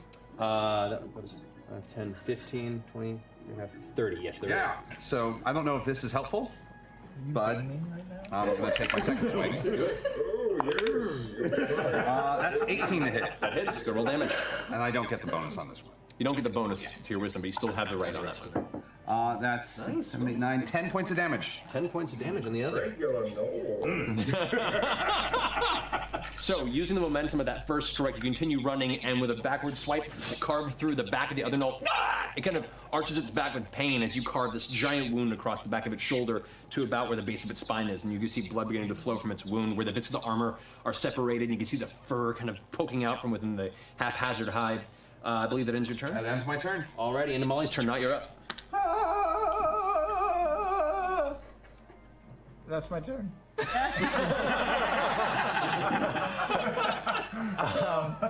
No, I will. I'll run up behind Shikasta, and I'll peek around and fire at the frosty one right in front of Jester. Okay, go for it. Yeah, 24. 24 hits, and you do get sneak attack because it is currently Engaged. So engaged. Mm-hmm. Engaged. 12. 12 points of damage. It's already taken 11 from the rest of you, so that finishes it off. So you just wait for the moment where Jester kind of moves out of the way as it's pulling back, meaning to try and strike again with his spear, and take the shot and watches it hits right in the sternum and kind of pulls back its spear, and with its final thrust of momentum, just falls to the ground into a pile, and is now kind of just bleeding out of its mouth as it's unconscious and dying on the ground. I'm a really good fighter, you guys. Bonus action, I will cast Mage Hand and just pull back the cloak around Shikasta's cloak just to see what's in his back pocket. Can you cast it as a bonus action? From another player, I swear, Red You can will use it as a bonus You action. can cast it as an action, so you can't do that yet. Then I will just do this with my hand. Just like a hand check. I need you to go ahead and make a perception check. Yes. 22. So roll a d20, add your perception skill. Go on, 20. No. No, you don't notice it. What is it? I'm just looking. Yeah, what does he see kind of hanging off the back of your belt? Anything off the belt in the back pocket? Fancy, magic, Oh shiny. gosh, what do I have back there? What don't you have? Yeah, what don't I have back there?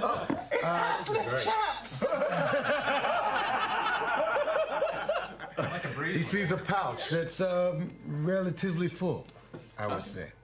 Okay. Just hanging right there on the back of the belt. Okay, good to know. Okay, that's my action. That's your my bonus action. Alrighty, that finishes your turn. Not Jester, you're up. Okay. That went really well, so I'm going to run. Oh God, there's 3 of them right there. They're gonna spread. They're gonna spread pretty soon. I know, but Right out.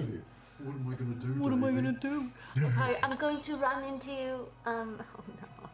What do you do? That's really dumb. I'm going to use my duplicate, and she's going to toll the dead.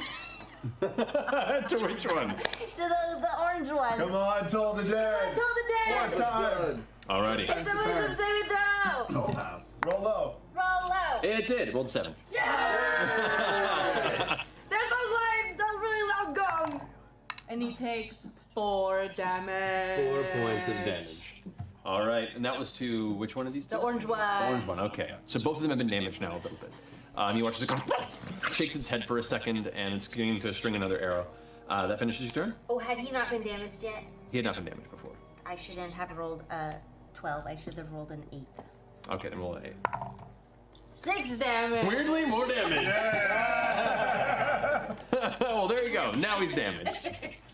But good catch on that. All right, is it any turn or you want to move? Well, you moved your, as in bonus action. As a bonus action, I did that. So I'm gonna hop up on the table that I'm next to. Alrighty. Yeah. All right, that's your turn. That brings us to, both of the skeletons have been destroyed. That'll bring us to Bo's turn. All right, I'm going to kind of vault past every. Oh well, they all moved. Never mind. I'm just gonna run up right into the fray. That's a little human. That's a. Oh, How could you, man? I know, man. Alright, 5, 10, 15. To which one? Right in between the orange guy and the gray guy. Alright, there you go. And hit, and then I'll probably do my flurry of blows. All right, go for it. So I'm gonna run up. I'm gonna kind of just go for a rib shot with the bow, which is not a good roll. It's not great. 12. 12 does not hit. As you rush forward to swing with your first strike, the one that had been firing at you from for the previous round notices your approach, throws the longbow over the arm, and brings up the shield with the same motion, and just deflect the quick thrust of your staff. Okay. So you can flurry blows. You have 2 more attacks. Yeah. I wonder if that's a good idea.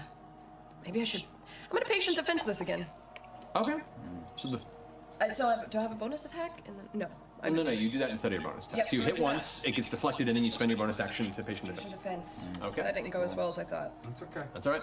You've engaged them, which means they're less likely to use their bows. Correct. True. Alrighty, so that ends your turn, Caleb. You're up. Yeah, I don't really have a clear view of what's going on, so I would, on this wall here, I would just inch, I don't know, 5 or 10 feet up the cave to see what's going on. You get just about there where you And can I see a gigantic knoll or, okay. The one that you saw earlier in all field that you. The big one. So I'm going to do what I did to him before, and I'm going to bring my hand once around, twice around, 3 times around, and cast Scorching Ray on that one only. Alrighty. So first is 17. Sponge, Caleb. 17 hits. Come on. Second one hits as well, and the third one also hits. So this is 4. Those are the only 3 hits he's had all campaign. Guys, I think Shakasta makes us better people. He makes us better. That is a total of 20 of fire damage on it. Fire damage. That's awesome. So as he turns the corner, the 2 gnolls back of the way, and kind of, you see it standing there. It has its large 2-handed glaive in its hand, its shield kind of slung over its shoulder, the bow over the other. You seeing this for the first time, you see this larger, muscular, more like dark-furred gnoll that looks like the leader of this cluster, this pack you see. The armor it has is like chunks of chainmail and hide armor that are patched together, where a number of what appears to be long, thin. Spines almost, like heavy bone-like spikes have been woven into it like a decoration to make it look extremely intimidating. And right as it kind of grins and gets its glaive ready, she gets blasted with 3 beams of burning arcane energy. As they hit an impact, you watch as the flames kind of curl up and it has to pat it out with its giant hand. it took the hit like a champ, and it seems like it's hurt, but it's still doing pretty well. And I wipe my arm down and just say, oh boy. Is that your turn? 20 points. Yeah, that's done. All right, that's a good round. All right, that finishes Caleb's turn. Ford, you're up. Can I pick myself up out of my prone position there on the Well, you're stairs? technically not prone. I know, I was just commenting on the way I was laying. Can I come up to the top of the stairs, just right there? Yep. Keeping some of my movement left, and can I cast Eldritch Blast at the knoll that's standing in front of the big baddie? Yeah. You may. Go ahead and roll the attack. 17. That hits. Roll damage. That plus 6. That's 8 points. 8 points of damage. Alrighty. That one, as it's knocking another arrow into its bow, takes the impact off the shoulder. It grazed it. With my bonus action, can I cast Hexblade's Curse on the big motherfucker and say, come on, you sack of shit, come get me? May. All right, and we'll go ahead and mark him the Hexblade's Curse with this big old angry black circle to mark him as the target there. Can I use the rest of my movement to go back down the stairs? You may. All Come right. get me, you coward. That ends Ford's turn. Back at the combat round, it's now the Pack Lord's turn. The Pack Lord returns to this way. Attack box. Oh no. No. It kind of steps through the one and is gonna turn this way and rear back for a giant kick. Oh no! It's gonna make a shove attack against you. That's not a pit, is it? Yeah, that's a big old I pit. thought they were stairs! We can't see it. I know! We couldn't see that. It's another poo hole. I had no idea that was there! Blood maledict Leave the blocks off! Leave the blocks Blood off! maledict to all fucking enemies. He already has disadvantage because of he already has defense. disadvantage? All right, that's fine. Yeah. We can imagine that, Matt. We need the fear of God. There we go. Look at that. Well, I have suddenly have 21. regrets. And 17. What's your armor class? 17. Oh shit! All right, so hold on. Hit or not? Yeah. Hits. We'll see what the shove. I think it's 5 feet unless it's stronger. It could be 10. I'm seeing there's a contested check. We haven't done the shove in a while here. I always have to check to make sure. Yeah, that back wall. That back wall perfectly is- blocks We didn't that see it. hole. No I'm idea. so sorry, guys. That's my bad. Probably wouldn't even run up. That's my bad. You know, make believe. All right. You're just So, gonna be great. Yes. You got a staff, you can like jam it into Yeah. a thing All on the right, way down. so he- Like one so- level, I get Your- the feather fall. Your That would've Eldritch been Knight nice. is gonna be great. Thank Oh, you. actually, it doesn't have a roll. It doesn't have a roll of attack against you technically, so that wouldn't have mattered. It's a contested athletics versus your Versus my strength, right? athletics or acrobatics or Oh, choice. I'll take the acrobatic. Come on, ninja. Come on. Oh man. Oh man. I will check real fast to see if your patient defense affects that at all. I'm not sure if it does. Give her your energy, guys. What the fuck are you doing? You don't want my energy. It's been bad. The more energy you give her, the Yeah, more. it does pay. Are you looking for patient finish it? Yeah, I didn't affect this roll, unfortunately. It's just a straight roll. Nope. So it's a contested roll. I'm already sick with spines. It's You got this. You got this. Monk, monk, monk, monk, monk, monk, monk, monk, monk, monk, monk.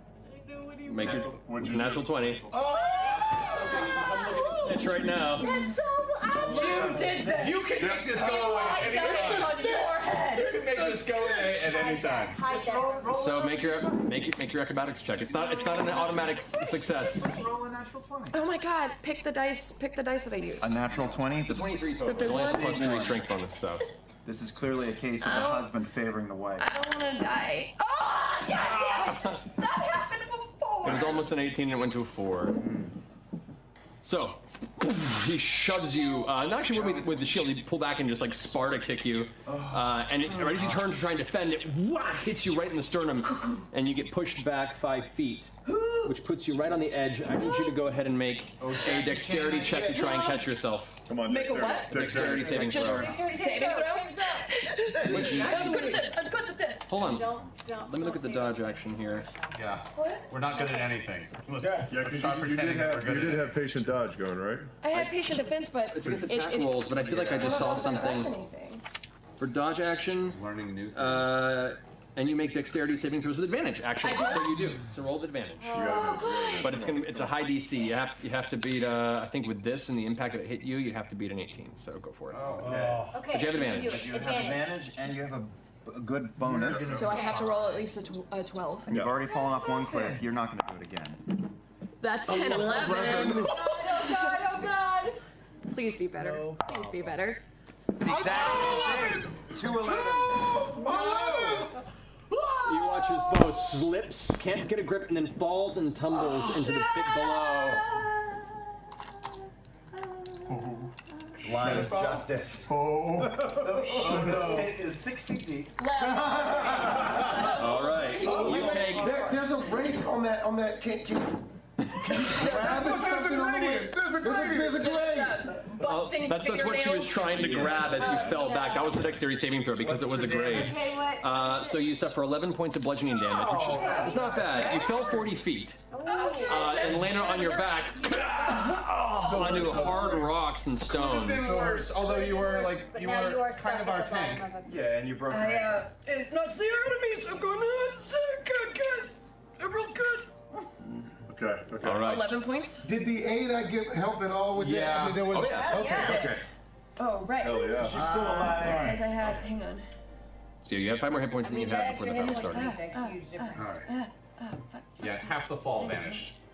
Alrighty. That's good. That's so mean. Okay, that's not good. So that ends his go. Shikasa, you're up. You watch the bow just fall into this pit behind. What a turnaround. God, I could. I'm good. Okay. There's an old man down in the Yeah, bottom. good to know. Good to know. So, let's see. I'm running out of spells. Let's see. Could we? I can't do these anymore because I So already you can did do this a million times. I can do this a million You have 4 times. first level spells per day you can cast in 2 seconds. So you've used 1 second level, so you have 1 left of those. And you've cast Thunder Wave before. Yes. So you still have 3 first level spells. I still have 3 first level spells. Correct. You can cast of any of those. Let's see.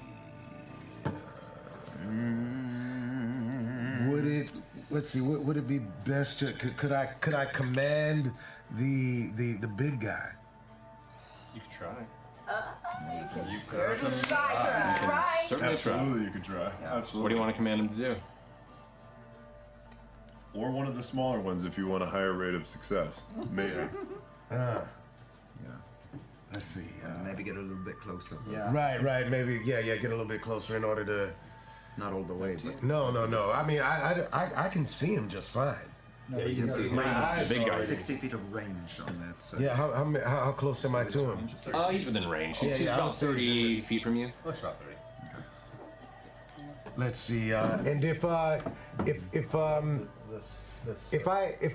asked him to drop, or could I ask him to fall? Could I ask him to fall on his fellows?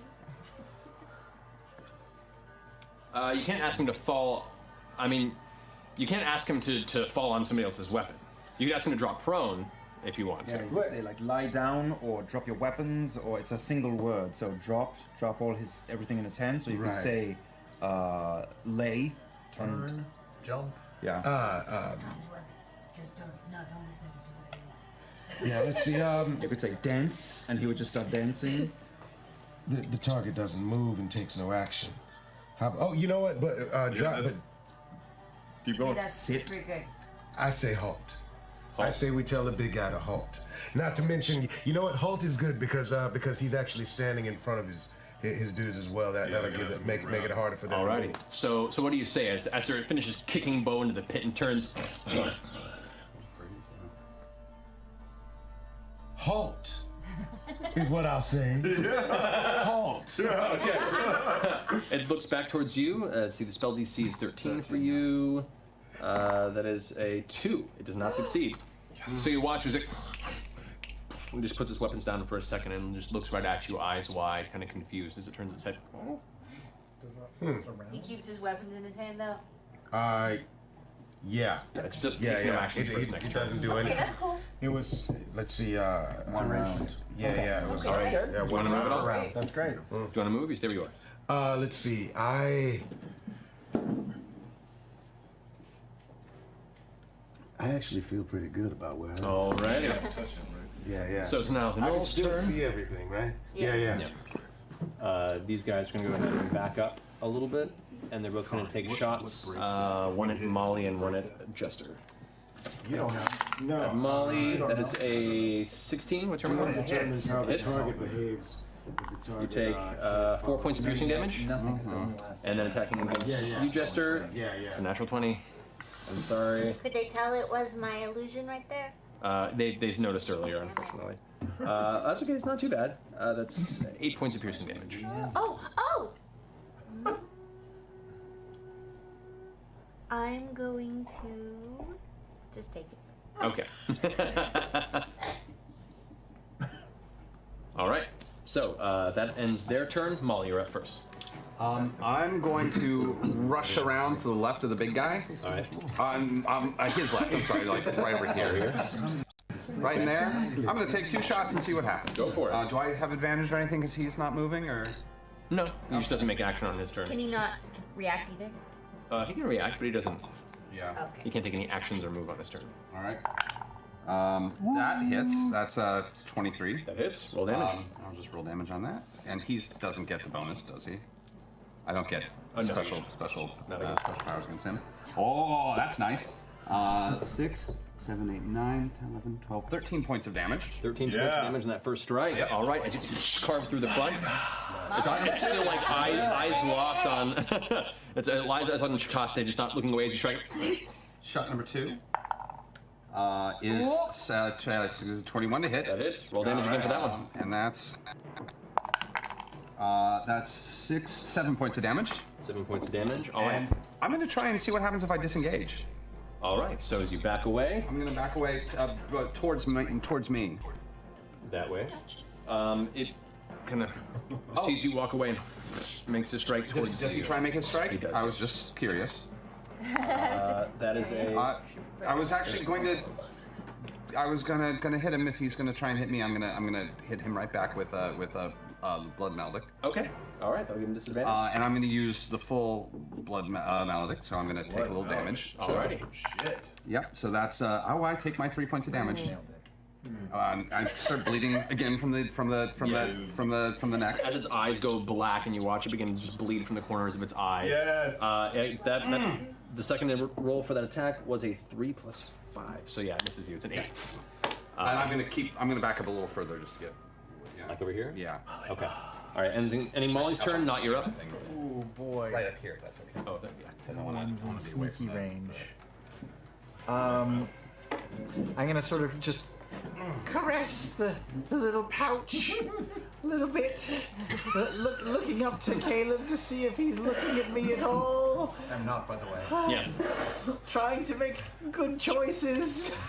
I will leave the pouch and draw the hand crossbow and just run up a few stairs, and then I will crouch down on my knee and hold my attack until someone is within sneak attack range. Okay. All right. So you're holding that there. Ending your turn. Not Jester. You're up. Okay. I'm going to run forward and attack him because he's not moving at all. All right. And he doesn't have a reaction, so you can back away now. Sneak attack range. Dude, command is clutch. Yep. So go ahead and both of you guys make your attack. Or whatever you're doing. Yeah. All right. 23. 23 hits. 16. 16 also hits. Both of you guys roll damage. Yeah. 16 hits it. 15. 15 points of damage. 4 points of damage. How do you guys want to do this? Yeah. Currently held.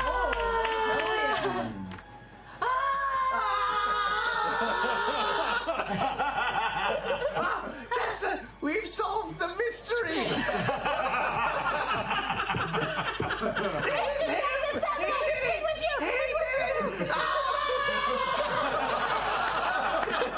As you collide with the Knoll Pack Lord, as you release release a bolt that strikes it in the throat. We got 4 jokes this campaign.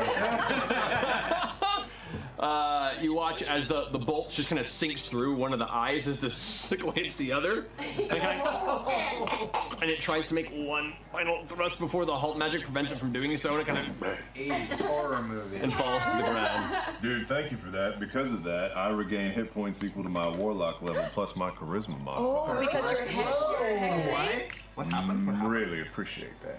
That's awesome. We still got two. Yeah, we do. Wait, what kind of weapon was that guy holding? That was a glaive. It was a large two-handed polearm with an axe head at the That's end really of it. big. It's pretty big. 7 points, I hear. That's fucking sweet. Which means to go off.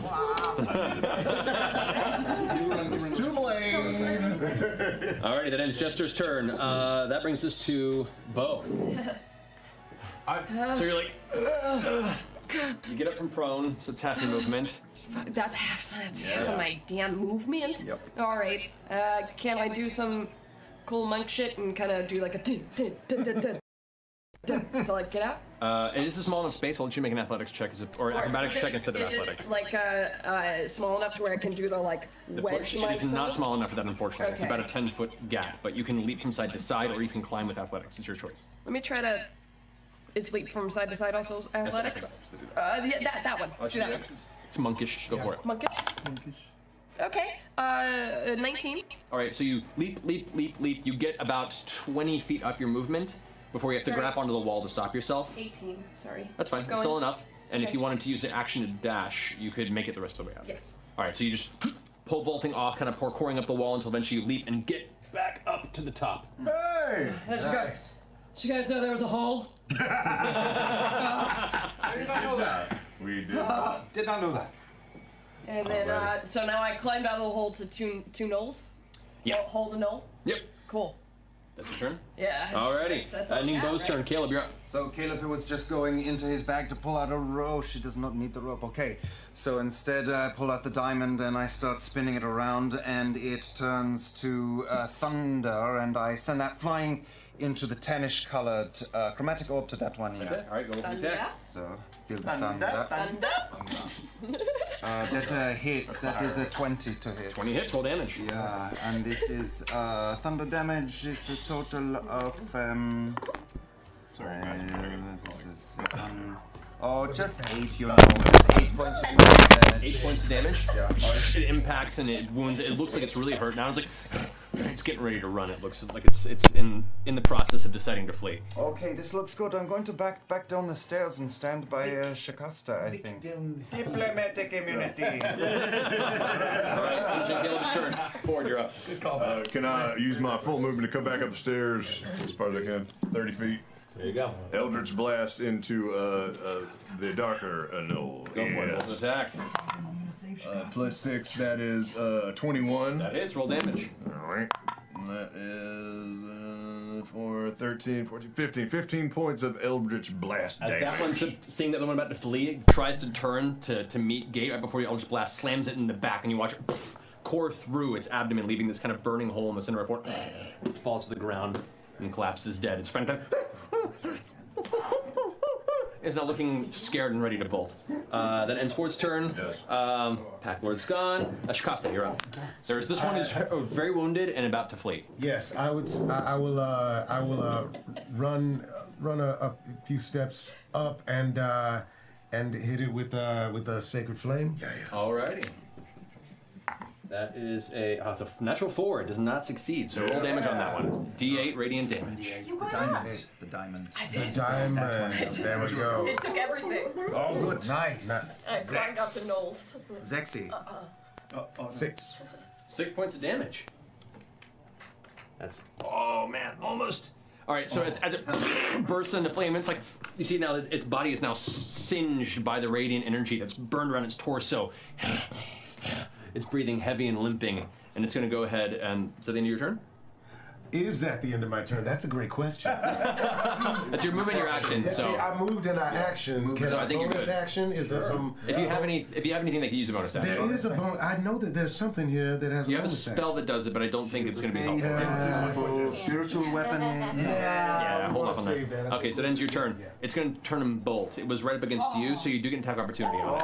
But this will be whether or not it works. Got 1 hit point. Oh, come on. Come on, motherfucker! Yeah. Yeah. Roll damage. Okay. Plus 4, so 5 damage. As it spins to run away, you're like, no, you don't! Whack! And just slam it on the head. It falls. Again! And you just like slowly bash it to the ground until it's just a mashed in pulp. Wait, not the pulp, we need the ear. Oh no. Is there still an ear left? Yeah, you can pull the ears out. They're a little wet, but they're functional. No sense, and I'm gonna mark one as super special because it's big. We're also gonna go through the pockets of the big one, obviously. All right. Well, we'll come back and begin that right after we take a quick break. So we're gonna take a quick break. I'm gonna sit back down here. We'll continue the story here in just a moment. But before we do that, real fast, we have a couple things. One, we have a gift here from Wormwood for our resident monk over there. Oh, really? Yep. Gift with a It's called Selecta. Please cut your finger. Apparently, she got fans of Wormwood. Patrick Rothfuss Oh, wait, again. this is total. Wait. Oh, it was probably addressed to me because of Geek and Sundry. That's probably it. But this is to all of us. To the cast of Critical Role. Well, hang on, let me make sure. Here, mostly cursing. What is that word? Open it. While she's reading it. Okay. Wormwood is giving away 2 adventurers arsenals, which we've showed previously on weeks here, that are zebra wood. If you guys haven't seen it, Wormwood's last Kickstarter, it's a packaged dice box, and then on the inside holds your dice, holds your pencil or pen, eraser or mini, all magnetized in there. So giving away 2 of these at the break to anybody who wants to enter. It's mine. Yeah. It's yours. And this is a gift for me. There you go. We're so great. For Marisha. Oh, they give us plenty. So anyway, 2 of you will win this when you're prompted in the chat and only in Twitch chat to use the keyword HUSH. H-U-S-H-S. H-U-S-H. There we go, I can spell. Brain not working, too much math. HUSH in the chat when you're prompted. Only enter once or you'll be disqualified, but we'll come back with 2 winners after the break. We'll see you guys here in a few minutes. You guys. I got a pig! Nice.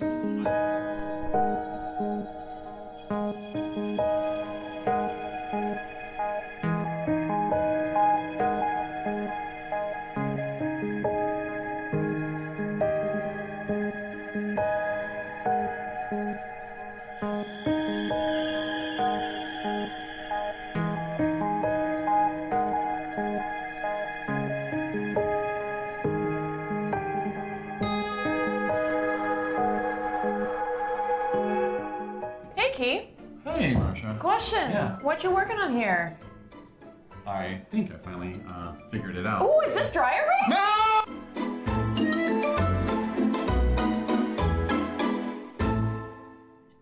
I'm ready to sit with my butt.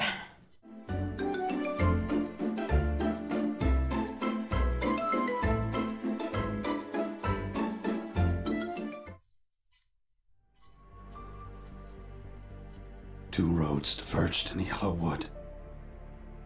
And sorry I could not travel both. And be one traveler long I stood.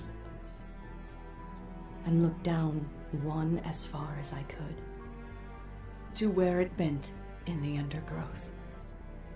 I shall be telling this with a sigh. Somewhere ages and ages hence. Two roads diverged in a wood, and I took the one less traveled by. And that. And that. And that. And that has made all the difference.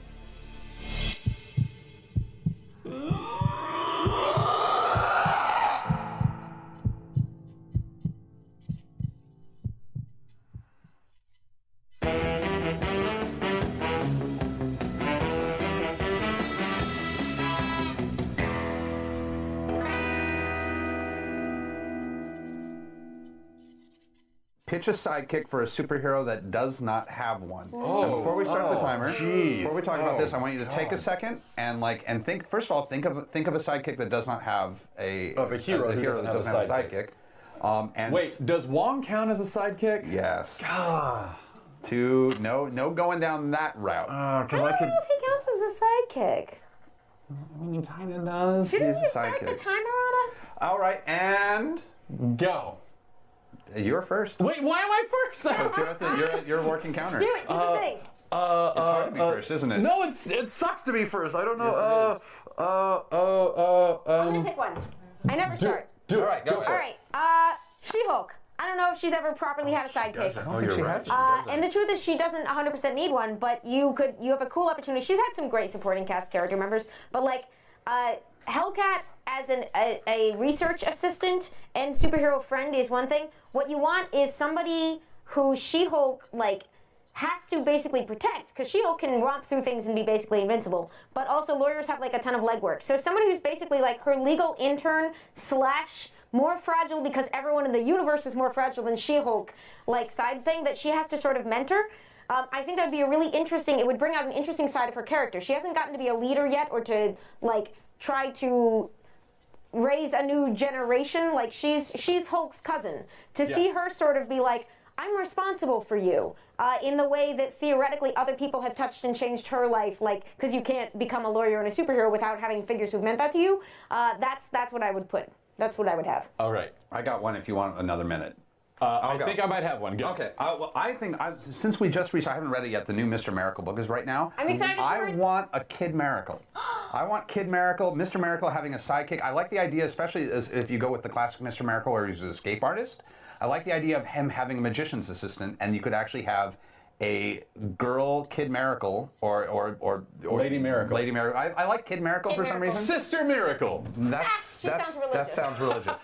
Kid Miracle, but the notion of him actually having like a magician's assistant really rocks my world, and just someone who just sits and maybe just has just their own a little iPhone style mother box and just helps out and instead of the discs. Yeah. And then Bart is and now we will box for 6 hours. Or even giving Mr. Miracle a daughter would be really fun, and having a Kid Miracle would Baby be Mama! amazing. So that's my role. So I'm stuck on this. I can't get past it, no matter how hard I've tried to think of other ones. I know. Go for the Doctor Strange. No, I'm not going. I'm not doing Doctor Strange. I have a weird block on Doctor Strange. I have a hard time thinking past Doctor Strange because I love him so much. But Jessica Jones. Oh no! Interesting. I would and here's why. I think she could have a sidekick who's a sponsor, her AA sponsor. I think that would be amazing to have She-Hulk can be her AA. So she has an AA sponsor who runs around with her. I can't get past this, and I've been thinking about it the whole time. She's she runs around with her and she beats up all the bad guys, and she's oh, I need a drink. She's no, Jessica, no.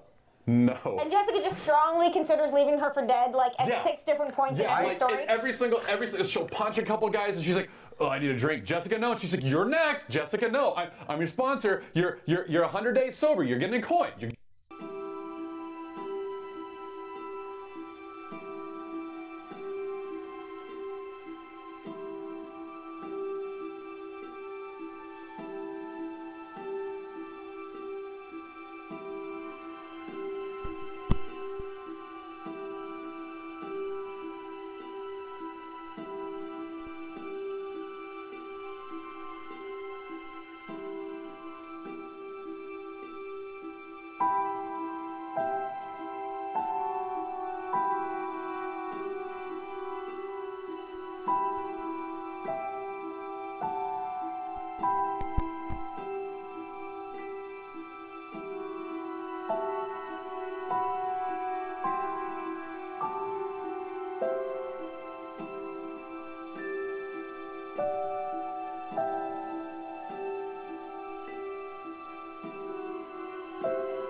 Hello and welcome back, everybody.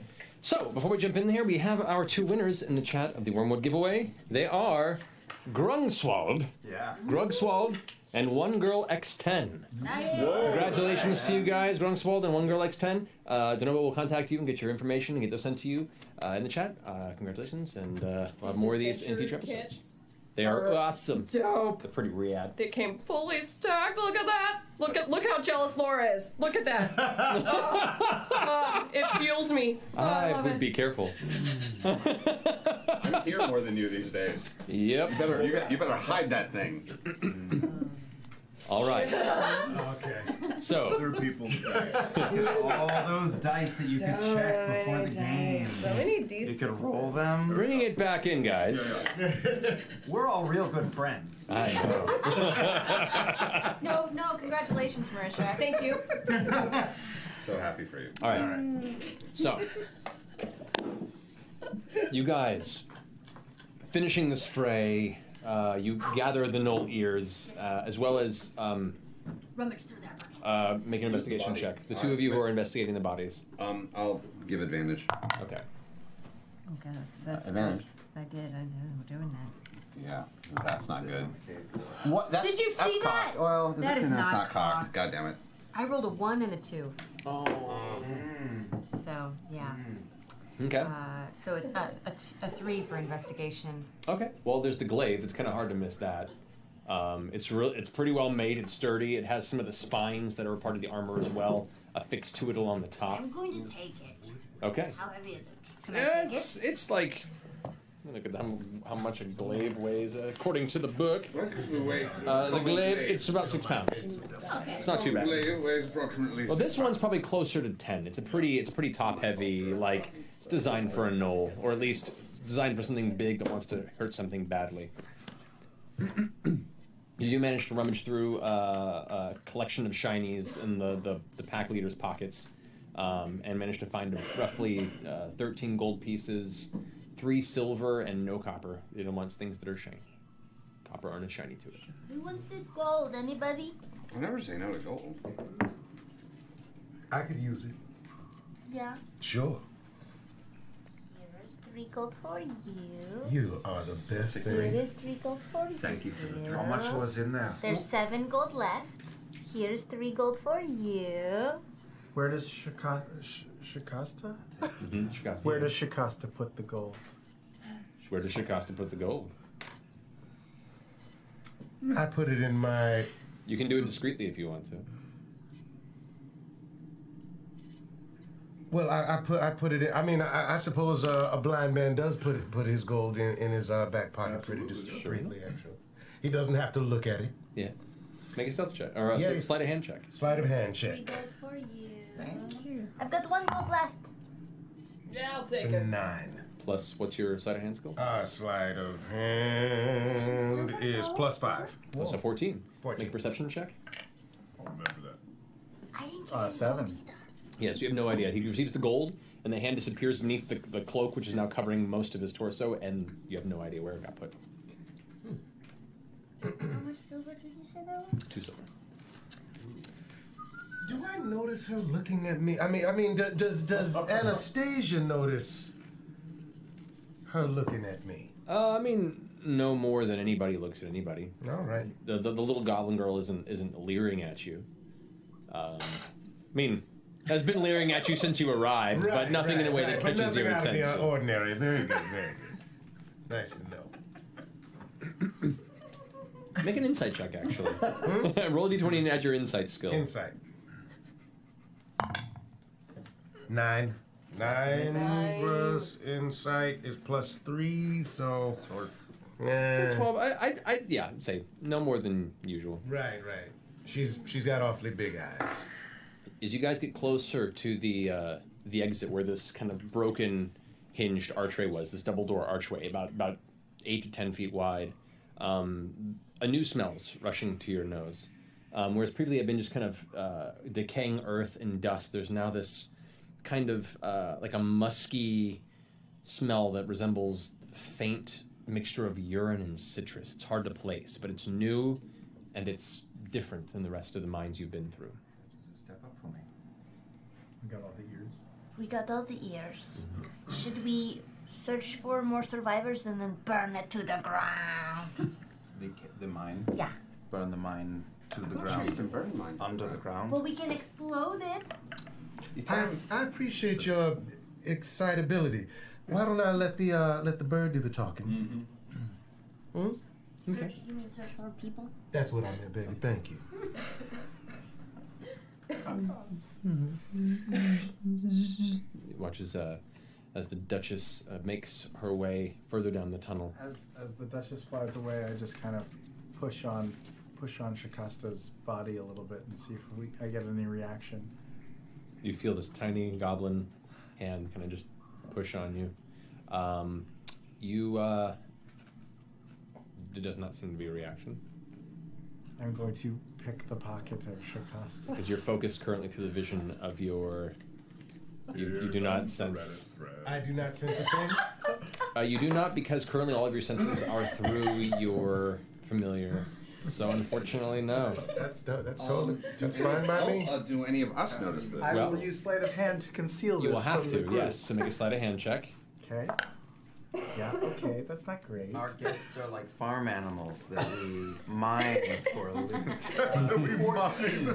14. Nobody has a passive perception higher than 13, I think. Mine's 13. Negative. Yep, 13. 10. All right.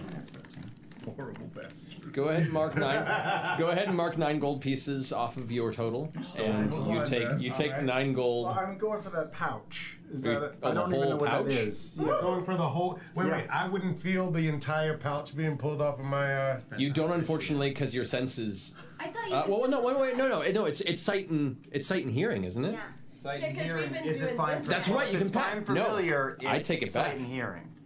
So he didn't react to you being touched earlier, but I need you to go ahead and make a perception check.